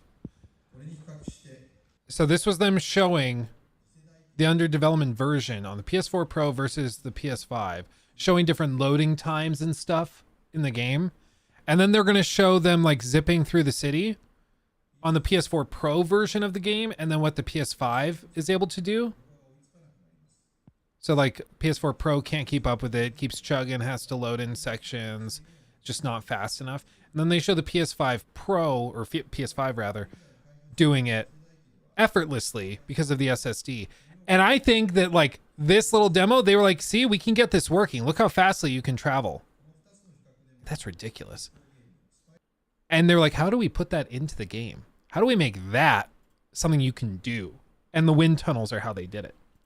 But in addition to all these traversal options, Insomniac showed that you can also simply swap to Peter or Miles on the fly instantaneously, a la swapping between Trevor, Franklin, and Michael in Grand Theft Auto 5. Marvel's Spider-Man 2 will introduce the ability to switch between the 2 wall crawlers in the open world. And, thanks to the power of the PlayStation 5, you can make that switch almost instantly. I had the opportunity to ask the Insomniac team about how the PS5 SSD allowed them to accomplish instant travel and faster web swinging. Mike Fitzgerald, Core Technology Director at Insomniac, clarified a few other details, including the fact that the slingshots where Peter or Miles will pull back on 2 extended webs and catapult themselves forward allows Spider-Man to travel 3 times faster than in the first game. And that characters are more detailed and lifelike that help them tell better, more nuanced stories.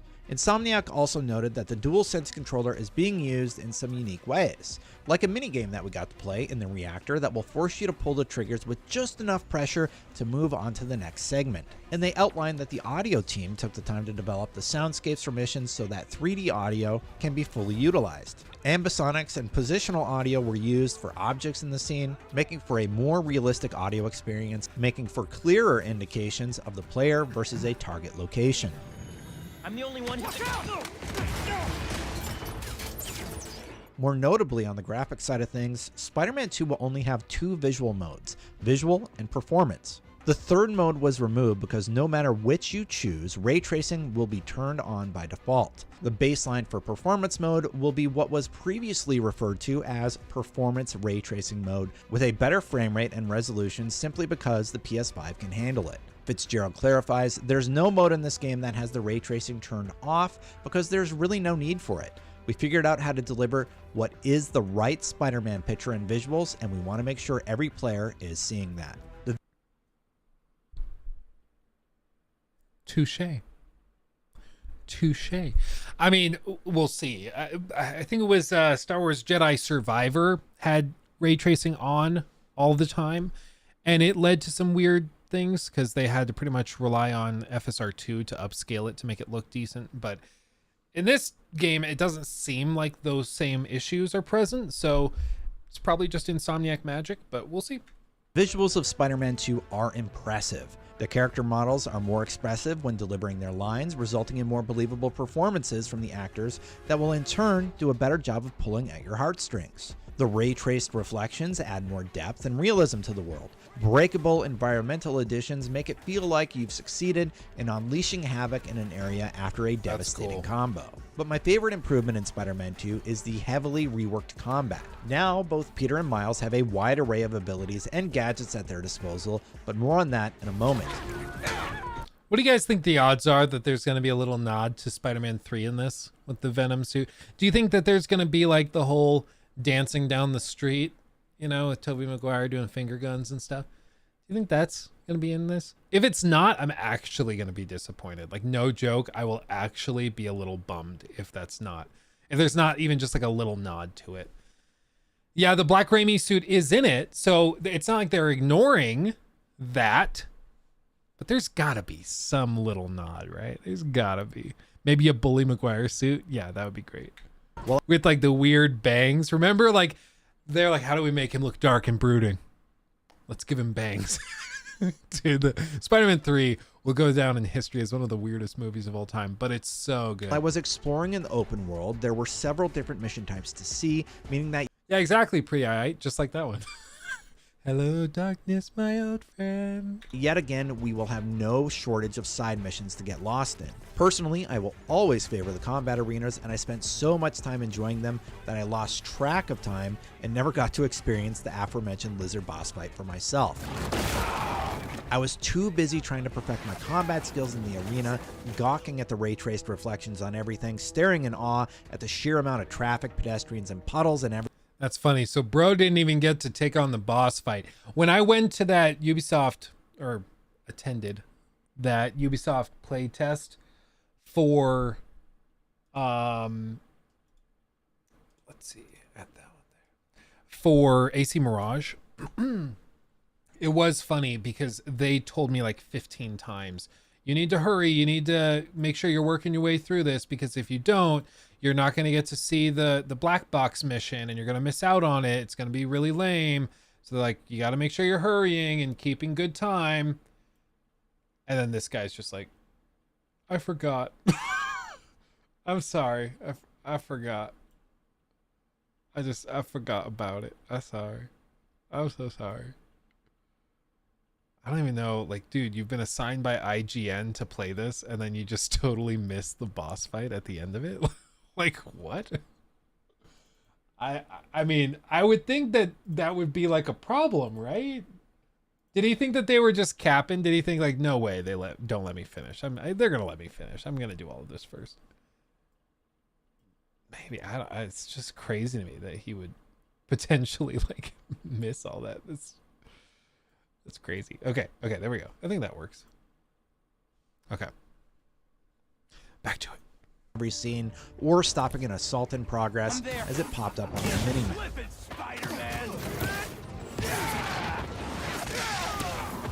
That was the best part. New York is covered in cool things to do as Spider-Man, and while I could have pursued the main storyline with my limited time, I was just having too much fun doing all the other little things that pulled my attention away. Yeah, imagine the call with his boss. Like, okay, how did the Spider-Man playtest go? Oh, it was really good. I had a great time. Awesome. You got all the footage, the main story, everything, because we got to cover that.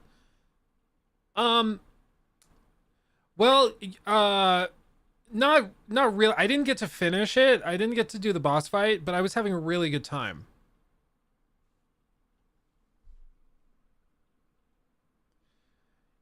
You didn't finish the storyline that they gave you access to, so we don't have footage of the final boss fight that like the entire demo was built around. No, sir. No, we don't have footage of that, but I was having a really good time.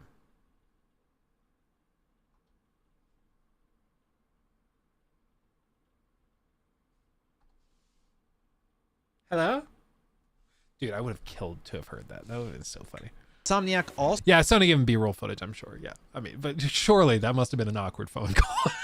Like, if I sent somebody to play on my behalf and I found out that they didn't finish the demo because they were dicking around doing something else, I'd be like, okay, you're not going to one of those events again.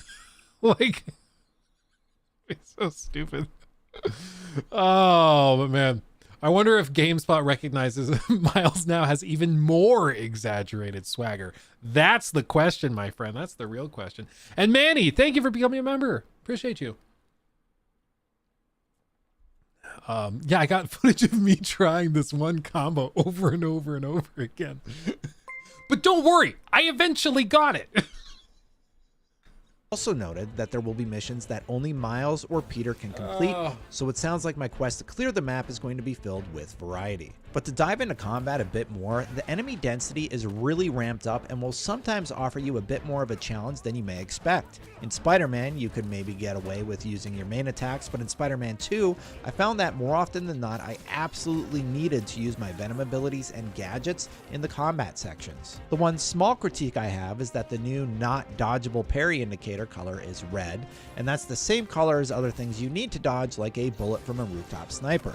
It took a bit of getting used to, but by the end of my demo window, I was parrying and unleashing my gadgets. And I agree. They need to change the color, maybe like a nice soft taupe. That could work. Or maybe like a nice caramel crème or something. I don't know. There's ways to do it. I don't know.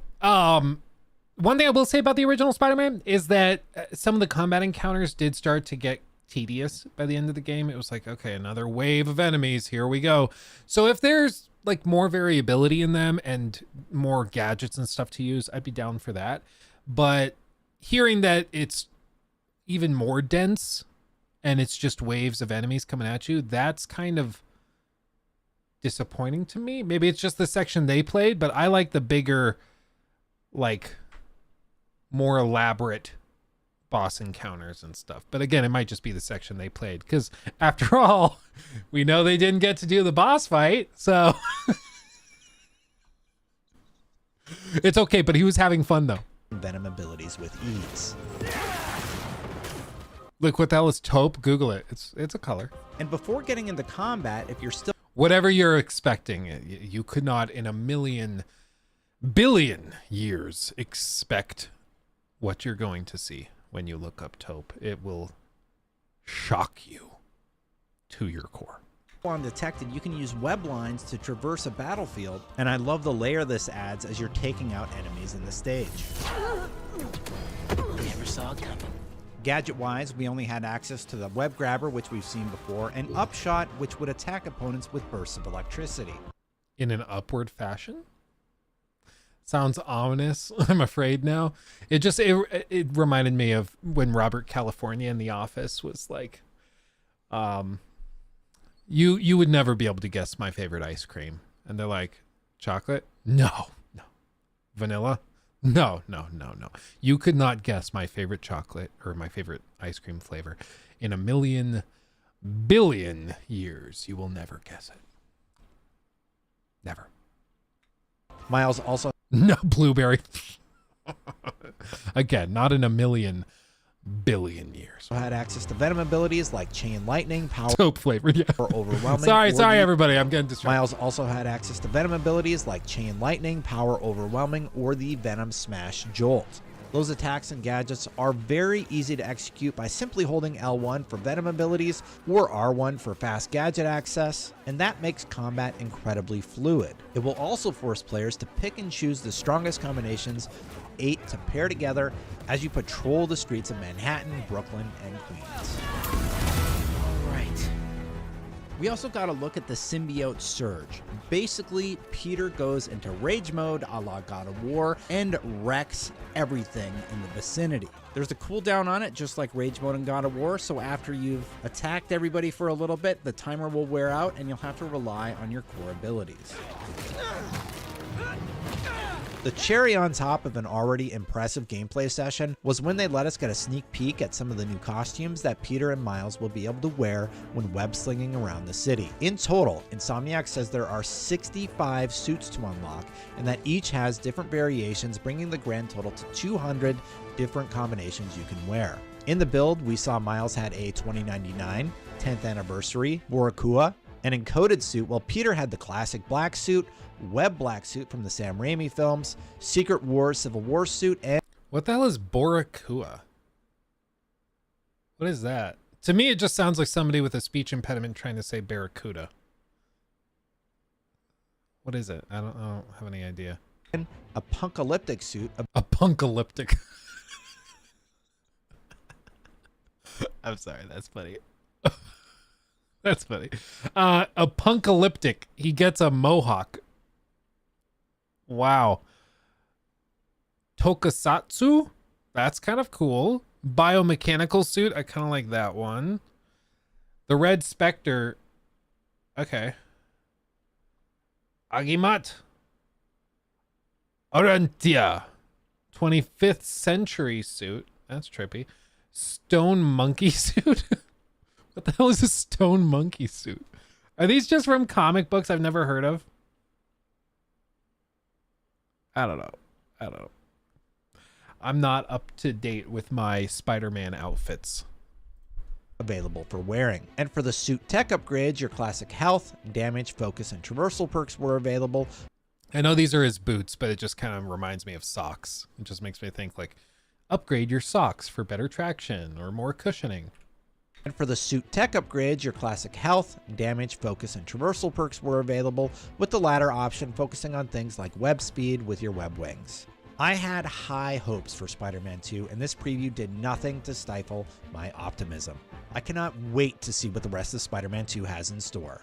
For our final thoughts, swing on back to IGN when Spider-Man 2 launches this October.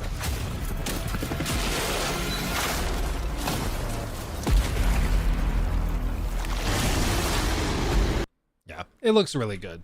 And I want to address something. I saw somebody in the comments. They were like, Luke, why aren't you being so skeptical with Spider-Man? Like, all skepticism means, as I've said a bajillion times, is not being convinced of a proposition until there's sufficient evidence to be convinced of that proposition. So if the proposition is this game is worth being excited for, or this game is going to be good, or this game is worth pre-order, whatever the question is, all of the evidence kind of comes after that question is asked, and it depends on what we're actually discussing. With something like Starfield, questions like, will it perform well? Will it be technologically on par with other open world games? Those are questions that are very valid when you look at it coming from Bethesda Game Studios.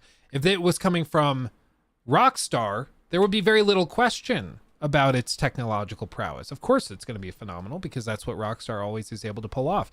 Or in the case of Spider-Man, of course Insomniac is going to be able to pull off some crazy, high-polished, well-refined, high-velocity, web-swinging action because they've demonstrated time and time again that they can do that. So it's much more reasonable to me to be excited for something like Spider-Man 2 than for something from an unknown studio that you've never seen before, like with Hogwarts Legacy, where it's like, yeah, it's a team that previously worked on Cars 3, Driven to Win. You know, that was their last project. They ended up surprising a lot of us, And I'm very glad that they did. It still had some quirks and issues, but I thought that that was wildly impressive coming from that studio. And in the case of Spider-Man 2, we're talking about one of the most accomplished studios in the industry. So of course, I think it's reasonable to look at this and get excited for it, because everything they've shown looks really, really good. There is very little reason to doubt that they'll be able to pull it off, you know? Not taking a stance, not skeptical enough. Yeah. And I think it's just, it reflects a misunderstanding of what skepticism is, because a lot of people misunderstand it as just being cynical. And that's not what it is. If you're being cynical, you're not being skeptical. They are different. And I think a lot of people are trying to be skeptical and they just end up being cynical. So it just, you know, it's a small detail, but I think it matters. By the way, Luke, did you see that South Park Snow Day has been listed for pre-order on Amazon? Has some new screenshots and prices shown too. It's $30. No, I did not see that. I did not see that. Let's see. South Park Snow Day. I have to go and make my reservation for Casa Bonita. I got the email saying I'm allowed to. Okay, does anybody know what this is? Google keeps doing this where it doesn't fully load things, and then I'll type in the thing, I'll press enter, and then it does like an actual shift enter, like I'm trying to start a new paragraph instead of just searching. Is that some setting I screwed up or something? I don't know what it is. What if I hold down shift now? No, same thing. I don't know. If I just refresh, usually it fixes it, but it's just really weird, you know? Okay. Snow Day. Let's see. Let me make sure there's no account stuff pulled up. Yeah, we're good. They have a placeholder date. I'm guessing it's coming out before Christmas. That just seems to me a layup, but it's set for December 31st of next year. That's definitely a placeholder. And yeah, some new screenshots.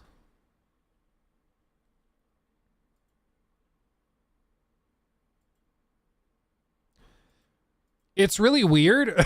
I mean, the game is really, really weird. If you didn't see the footage of it when they announced it,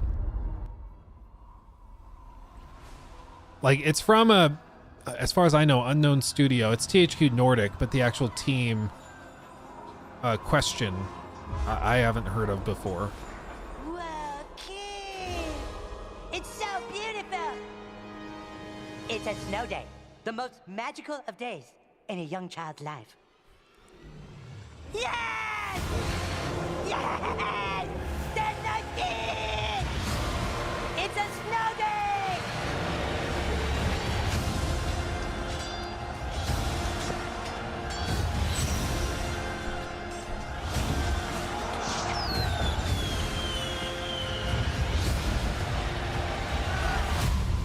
Hey, new kid!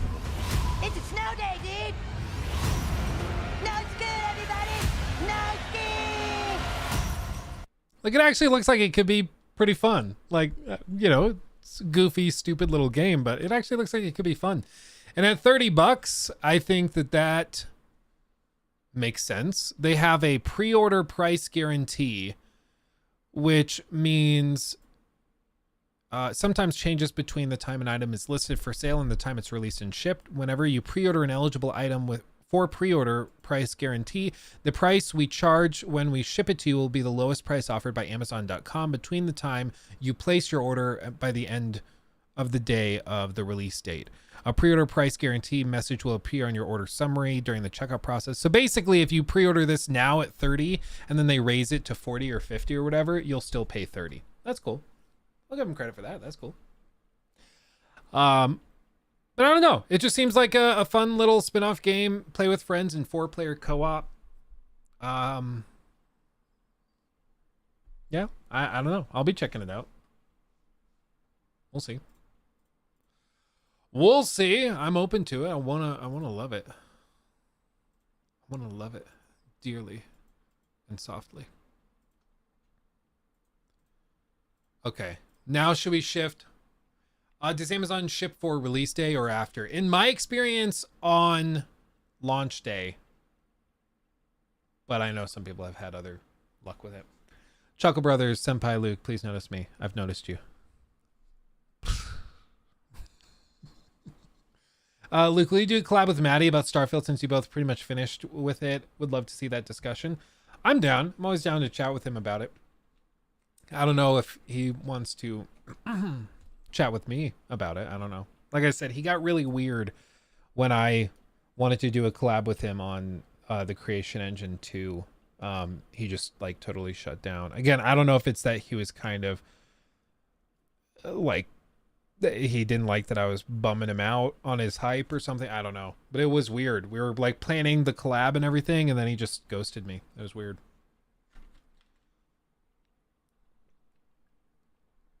Dark Assassin, I'm glad you appreciate the videos. I appreciate you. And yeah, Liza P. Oh, baby, it's so good. When's the cage match between you and Maddie? I feel bad for Maddie. He's apparently had some pretty rough health issues recently. But apparently he's doing better. That's good. I think, you know, he's been having a lot of stuff to deal with. So I hope he feels better. But when he's better, oh, I'll take him down. Cage match for charity. Like me and Jor Raptor versus him and Lone Vault Wanderer. That could be fun. Yeah. I'd be down. Was it while he was going through the health issues? It overlapped. Of course, he's been like very private about the health issues, so I don't know when it started, when it ended. I'm sure there were a lot of moving pieces with it. But yeah, let's watch it right now. CZ James 20. Let's watch it. Okay, so for those of you that did not see it, there is now an official cinematic trailer for Cyberpunk Phantom Liberty. Let's check it out. Take it in. Everybody prepare your butts. Here we go.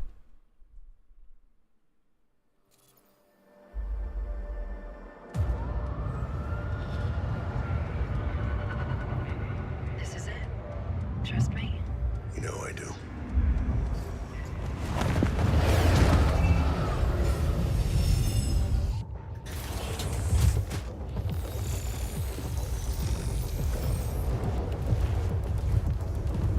Sony, I'm right where you wanted me. Now tell me I'm out of this goddamn town. Nobody on you. I just caught surveillance cams. Adios, Night City. Should be back in the homeland by 2 a.m. Yeah. What about you? Get your ticket out yet? I hear the government's sealing a deal. I told you. You're the president's favorite. You're gonna walk out of this on a red carpet. Yeah, sure. Hey, you deserve it. I wouldn't be alive if it wasn't for you. You know what I'm thinking about right now? Tell me. Taco stand back home. First thing I'm gonna do when I get off this train is head right there. Me too, dude. I swear those quesadillas come to me in my dreams. Okay, real quick. I'm with Idris on this. Are quesadillas okay to eat and order as an adult? I was at a Mexican restaurant with a bunch of friends and I ordered a quesadilla. You would have thought I asked for a Happy Meal and a juice box. Like, they looked at me as though I was crazy. It's like, bro, quesadillas are great and I don't care what anybody says, okay?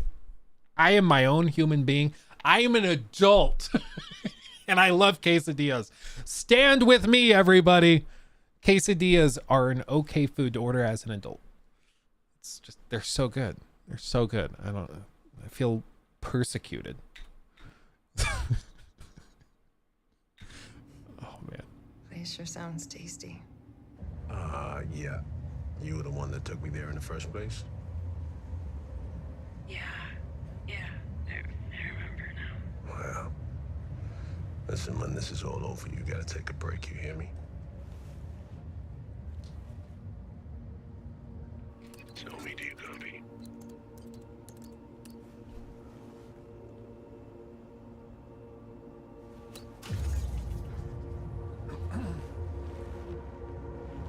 So maybe we got a passenger and he's carrying. I think we might be compromised. Yeah, betrayal.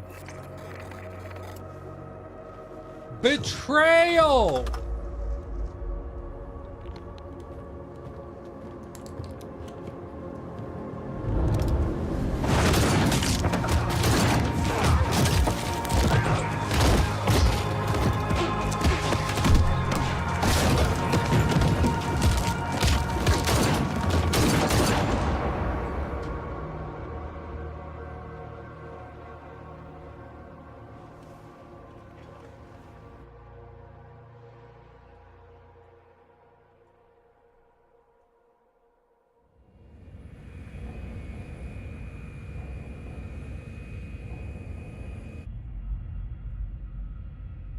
So me, you want a pill? So me. Excuse me, Madam President. Pill? It's going to be a long flight. No, thank you.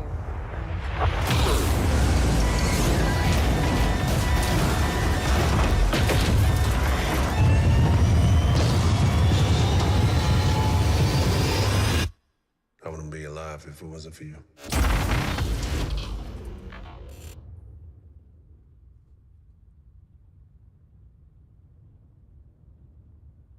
Bro.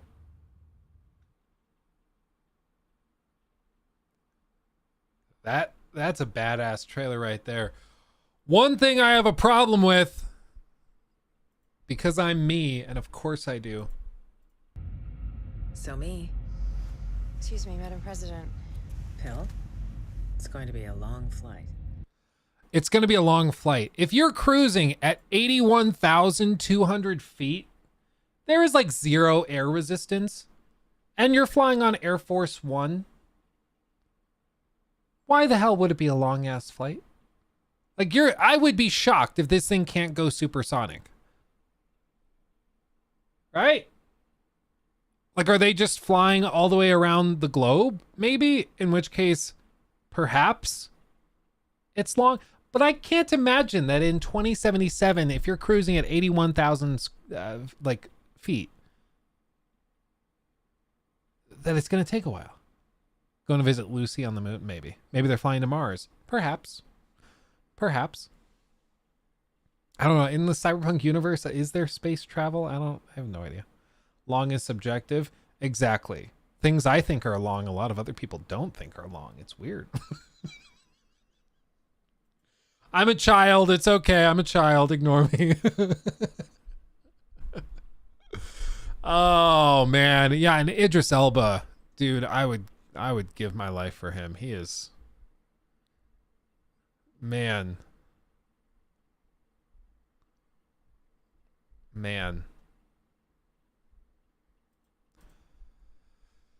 Am I gonna play Mortal Kombat 1? I honestly don't know. I don't have a problem with Mortal Kombat 1. I just suck at fighting games. So I'm like, do I want to buy it and then just like exercise in my suckishness? Which is a technical term, by the way. I don't know. Idris Elba is a demand. Yeah, I think so. His performance in Hijacked is one of his best. Yeah, I've heard very good things about it. Same. The whole DLC is around the president's plane going down in a new part of town, I think. That would make sense to me.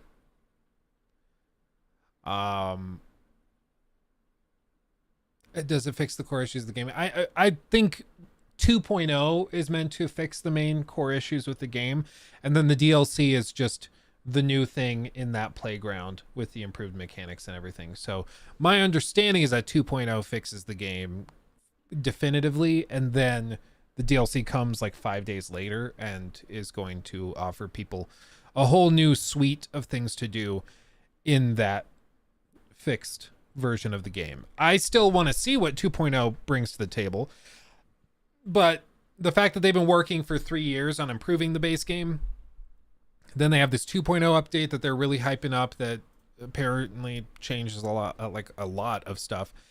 And then they have an expansion's worth of content. All of that, I think, speaks pretty highly to what they're doing. So we'll see. We'll see. What's my favorite weapon mixture in Lies of P? for me, I mentioned it in the review, I ended up just kind of sticking to specialty weapons towards the end. For the first like half to 2/3 of the game, I would say I spent most of the time playing with the flame dagger and then an electric equipped like mace. So yeah. What bitrate do you stream? Because it looks good on 1080p. I stream in AV1, so it's not typical streaming that compresses into H.264. So I stream in AV1 and at like 9,000 kilobits a second. So, yeah. Oh, is it Babe and Baby? I hear them coming. Hello? Hello? Hi! Just say hi to everybody. He's wearing his Mickey Mouse. Hi, everybody. Hi, everybody. Do you want to say anything to everybody? Hi, everybody. Yeah. Oh, that's very good. Well put. I hadn't thought about it that way before. What did it do for? Oh. That's... Yeah. Oh, and Mr. Ori. Hi. Do you want to look at stuff? You gotta do your regular perusal of the studio. Hey, dude. Knuckles. Oh. Hi, are you a baby? Oh. He gave me he's like, what are you doing? He's like, why are these lights on? What'd you find? Why do you like the wax melt so much? Because they smell delicious. It does smell good, but it doesn't taste good. Yeah. Thank you. Thank you. Yeah. How are you guys? We're having a very long day. A very long day. Are you guys being a lot? Ori cried the entire time we were at the park because we had to leave early. Aw. Just like screaming because I forgot his passy in the car. Oh, the gall. But I have a 2-year-old and a pawn, so it's not like I can just leave them and go get a passy out of the car. So we just sat in the car for a minute while I sipped my coffee. Deep breaths. Thought about life. Hi, everybody. Hi to everybody. Yeah, bro already knows how to live stream for real. Ooh. The top. Yeah. Careful, people are listening with headphones. We can't do that. Hi, everybody. Hi, everybody. He's like, are you awake? I'll wake you up. Good morning. Do you want to see Daddy? What, you real quick? You want to see Daddy? Hi. Oh. There we go. His head is so heavy that he just throw it everywhere. He goes, ugh. He does tend to do that. What are you doing, Naki? You found a light bulb? It's like I'm getting into trouble. What does it look like I'm doing? Oh, you can kind of see the Will Man. He's a little chonker. He's got some chonk. That's a almost 11-pound baby right there. Yeah. Now he's more than that. But when he was born, almost 11-pound baby. Dad life is best life. Oh, dude, for real. Tell him to say it just works. Lockie, can you say it just works? Can you say, Lockie? Can you say 16 times the detail? Wow. Come here. Ready? Lachlan, come here. Can you say, come here. Tell me something you like. Can you say, Mike Wazowski? Mikey. What? Can you say it again? Mike Wazowski. Mikey. Mike Zicky. Kind of sound like my turkey. Yeah, no.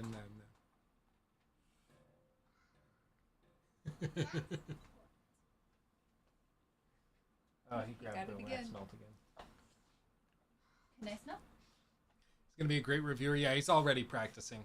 Yeah. Guess what? Oh, it belongs in Hogwarts. Ori, what do you have to say? Ooh, ooh, ooh. You're very sleepy. Yeah, you need Very nappy. sleepy. He got like a 10-minute nap in a car because I found his passy. But yeah, no. Mom sucks today. Mom sucks today. Oh, is that fun? That's a little fun. Nice to dance. I did the belly dance. Oh. You stretch and put your arms up here Ooh. and belly dance. Oh, is that delicious, Lucky? He keeps acting like it's soup. Or is that Mama? Hi, baby. You got your judgy eyes on. Hi. Hi, there's a smile. Hi, baby. Booby. Please don't be baby yoga parents. I didn't know that was a thing, but now that I say it, that makes sense. Oh, you broke it. Thank you.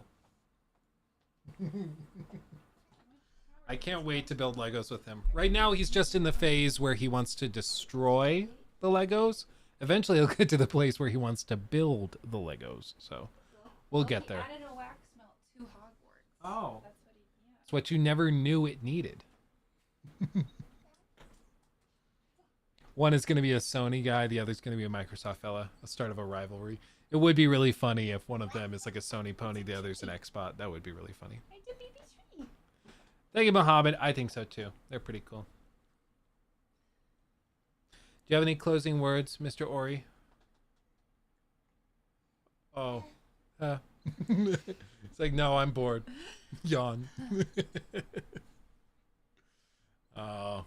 Are you ending or are you subtly telling me to leave? I have one more 2.5 minute thing and then a like 10-minute thing to go through. And then I will be done. So we can probably wrap it up in like 15-20 minutes. Ah, so you are subtly telling me to leave. Well, then I can finish up and head up. Well, it's fine. Everybody, great seeing you. Keep it real. Dab on the haters. Okay, Lucky, we're gonna go upstairs. And I'll see you in just a few minutes. We're not all dead. Oh, you'll be fine. This baby. Oh, he just feels good. Look at that belly. Look at that belly. Oh, wow. Okay, sorry. Sorry, everybody. Oh, thank you. Dad, oh, didn't you know, Dad? Hogwarts doesn't have this many trees. Get rid of them. Oh, and we're pooping. Yep. Yep. Yeah. He's getting so big. He is. He is. Ori also, he likes to fold his hands. And then he likes to like socialize. So if he's alone, or he thinks he's alone, because like he's over here. Bye. And everybody else is like 5 feet away on the couch or something. He thinks he's alone and he like kind of panics. Oh, he did. He just popped a squat, took a dump, and left. Do you smell it? Sure do. Yeah, Lockie definitely just walked in, squatted back behind me, took a dump, and now he's... It's like, okay, Great. Now he's I'm scooching good. it. Okay, come on, Lucky. Let's go change a bone. Can I have that, please? Oh, can you give Daddy the Titanic name thing? Well, we're gonna play with it until nap time. Okay. And then bring it back to you. Oh, and your phone. Thank you. I'll see you in just a few minutes, okay, Lockie? Okay? Luke, how do I call 911? You know. I'll see you in a little bit, okay? Okay. Oh, what a goober. What a goober. Now the whole room smells like baby poo. Oh, what a fella. Let's see. Yeah, he's grown a lot, Kylo. Yeah, it's happening quick. Man, y'all kill me. I'm getting to that age where I want to be a dad. Just getting anxious about the timing. Dude, it's fun. It's fun. Never a dull moment, I'll tell you what. Let's see. What do you think about paid mods? Pure Dark, the creator of the Starfield DLSS mod, apparently made around 40K beginning of a gold rush. I mean, I think it makes sense to try and pay and reward mod creators for doing the developers' jobs for them. So I'm fine with supporting them financially. As for like the legal realm, it's tricky because unless the like game devs are specifically supportive, or I guess more the game publisher, unless they're specifically supportive of it, it's really hard to see them going along with it, you know? Like, I don't think you would ever see paid mods for like Ubisoft games or Rockstar games. I think they would get their lawyers on it and file legal actions to prevent it pretty quickly, I think. But Bethesda is kind of in the middle ground where they can do it. Proto, Luke, man, I missed 4 of your streams and it feels like forever since I saw your beautiful face. I have an unhealthy amount of anticipation for your streams. I'm glad, my friend. I'm glad to have you here. Always look forward to hearing from you. And I also really look forward to the streams, honestly. I also do. So I guess we have a weird relationship. We just like hanging out together, all of us. So let's touch on this thing. And then I think Nikki was hinting not so subtly at me that she would like me to be upstairs. So let's wrap this up and we can get to the other topic Monday, because it's not that urgent. But I do want to touch on this. They dropped a new Avatar Frontiers of Pandora official story trailer. I've not seen this, so let's see if this tells us a little bit about what the hell is happening in this game. Already graphically, yeah, this game's going to be a looker. Just look at the density of the grass in this lower left-hand corner. It's crazy, dude.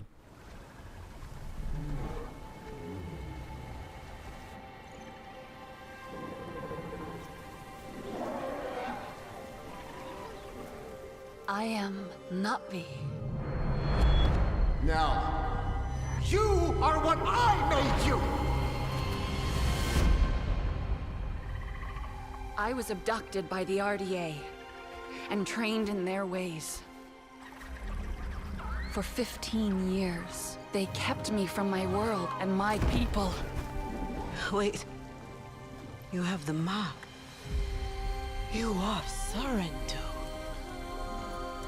The poor child knows nothing of our ways. Let Home Tree be a refuge from your burdens. I must seek those who can teach me the ways of the Na'vi and help me reconnect with my world. Weirdly, maybe it's just because you're playing as a Na'vi. Weirdly, it does not look anything like a typical Ubisoft game. Like, it really doesn't, which I think is a good thing. Follow me! I won't hurt you. No!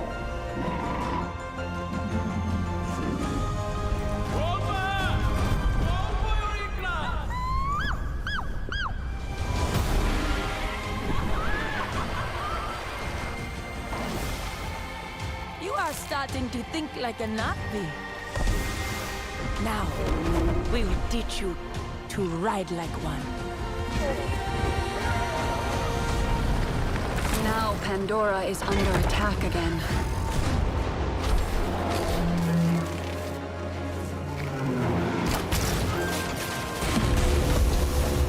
I will not allow the RDA to destroy this land. This is my home.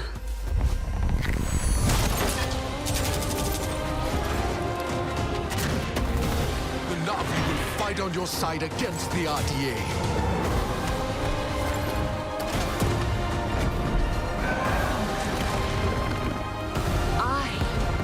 Na'vi, and I will protect Pandora.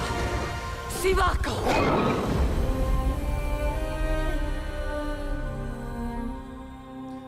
Committing again to December 7th. I mean, honestly, guys, I think it looks pretty good.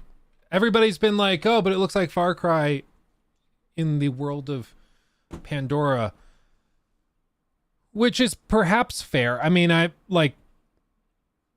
but why is that inherently a bad thing?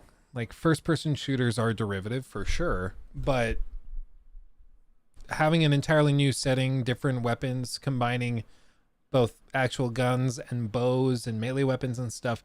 That seems interesting enough. Of course, we'll see. I mean, I still wouldn't recommend anybody like pre-order it until we know more or at all. But it definitely doesn't look bad. I think in a lot of ways it actually looks really, really good. A lot of these Avatar like spin-offs and things are also about the visual just feast that they give you. And this seems to also be doing it. I mean, it seems like this really is a next-gen game, which is refreshing after so many of these cross-gen stuff. So they seem to know what they're doing. And again, this is Ubisoft Massive. This is the same team that's doing Star Wars Outlaws, which also looked really, really good. So it seems like this could be a decent foray. I mean, I think honestly, if this thing reviews at like 8 and up, I think that that's a big, big W for them. And considering they've allowed it to be delayed basically a year, maybe that's a sign of it could go either way. Like it could be a sign of this having a ton of problems and they delayed it a year from like this past winter to this winter because they just needed to fix it. It was such a mess. Or that could be a reflection of a brand new approach where they are just saying, listen, we're going to just take our time and put out good, high quality, polished games. And that's what we're going to do. So we'll see. A little innovation is what they need. Innovation, giving their teams time and empowering them to do what they want to do. That's what they need. But they just kept trying to rush games out to try and improve their bottom line. And then we get Ghost Recon Breakpoint. We get like Assassin's Creed Valhalla, which had bugs for months that weren't fixed. And I think hopefully they're just choosing to go a new route and give teams all the time they need. And they understood that that would cause fiscal year 22 to look pretty bad. But they're like, you know what? Fiscal year 23 and 24 are going to be really good. So let's just embrace that. You know?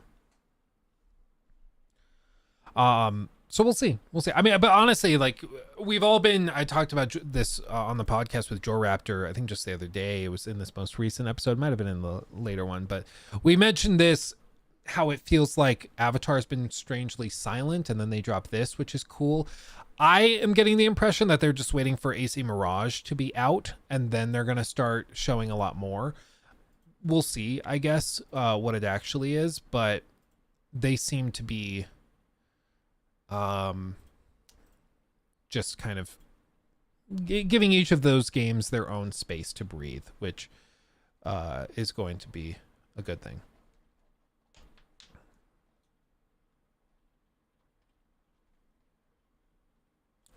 Yeah, I mean, we just really don't know. I think like no matter what first person shooter game you look at, you can probably draw comparisons to Far Cry and be like, look, it's just a different version of Far Cry. Because all first-person shooters share many core systems, mechanics, and archetypes of gameplay. So that doesn't really surprise me. But what matters is whether it has its own feel, it plays like its own game. That's going to be crucial. And that's going to be defined by mission structures, by weapon types, all of that. Progression is another big one. And all of that stuff, we just won't know until we play it. So it's really hard to say anything of substance at that point. Did you hear about the new Battle Royale narrative game called Off the Grid from a studio called Godzilla? I don't think so. It doesn't ring a bell. Gothic Serpent, have a good time at work. Good luck. Thanks for coming out, my friend. We'll see you next week. I'm thinking of more in terms of outposts and other game systems. Yeah, even outposts are something that are common in other games too. Certainly Far Cry doubled down on them a lot and it was kind of a staple of it, but even that we'll see. You know, I don't think outposts are inherently bad. It's certainly a staple of Far Cry games, but I think they can be done well. I just see a lot of people that like will call out and be like, oh, Starfield looks like it's just Skyrim in space, therefore what? You know, is that good? Is that bad? Like you can make the comparison, but what does that actually mean? You know, same thing with this, where it's like Avatar Frontiers of Pandora looks like Far Cry in Pandora. Okay. But like, what does that really mean, you know? I just don't think that tells us very much. Is the game Witchfire on your radar? That is super familiar.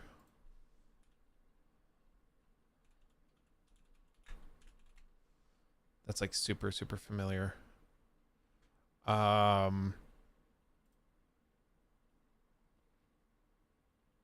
Oh yeah, this is like the dark and gritty fantasy shooter.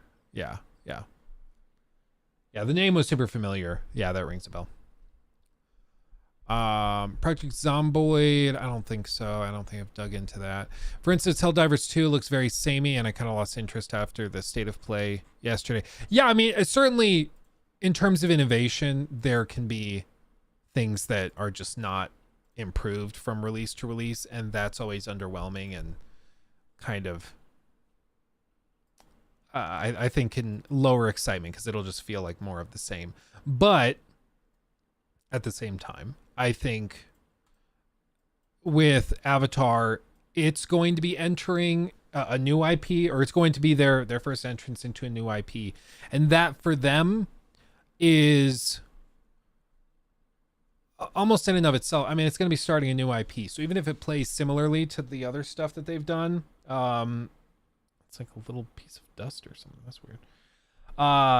It won't really matter because it'll be a new IP. And I've said this since this Avatar game was announced. I think people are going to be shocked at just how widespread this game becomes, because Avatar is a huge franchise. And even if gamers aren't that stoked on it as a franchise, there's a lot of people, and just go look at the comments on the trailer, the announcement trailer. There are thousands of comments from people saying, I'm not a hardcore gamer, but this looks awesome, because they love Avatar as a franchise. So I think that the Avatar game's probably going to have some pretty wide mass market appeal, more so than people I think are expecting. So gamers' reactions might not be overwhelmingly positive, or it might be okay or pretty good, but I think mass market appeal is going to help take it up a whole nother level. That's what I'm expecting. Kind of like the Harry Potter game. Yeah. Like gamers are going, yeah, it's pretty good. But non-gamers are like, oh my God, this is like a dream come true. I get to explore Hogwarts as a student. Oh my God, I'm going to lose it, you know? So why do people love Avatar? Personally, I don't get it, Heinrich. I don't get it. I'm not super into it, but like, it's fine. I'll go watch the movie every however many years they release one, because I think they're fun, yeah, as like a movie going experience. But is it something I'm going to like buy a copy of the movie and watch it on a Saturday afternoon? No. It's just not for me. I feel like Ubisoft working on too many projects at once. How could they all be such high quality? Because they have like 15,000 employees. Like Starfield was made by 350 people.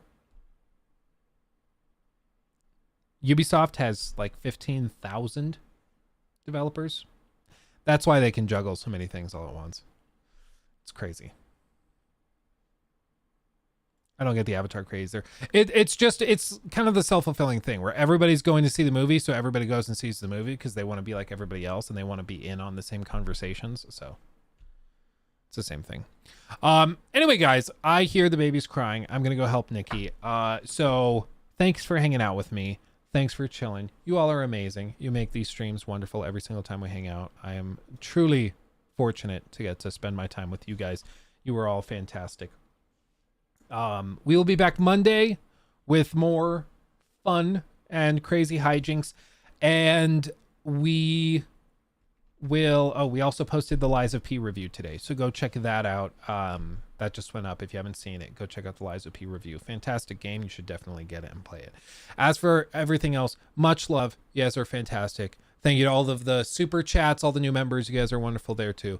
I'll see you in the next one. Hugs and kisses. Bye-bye.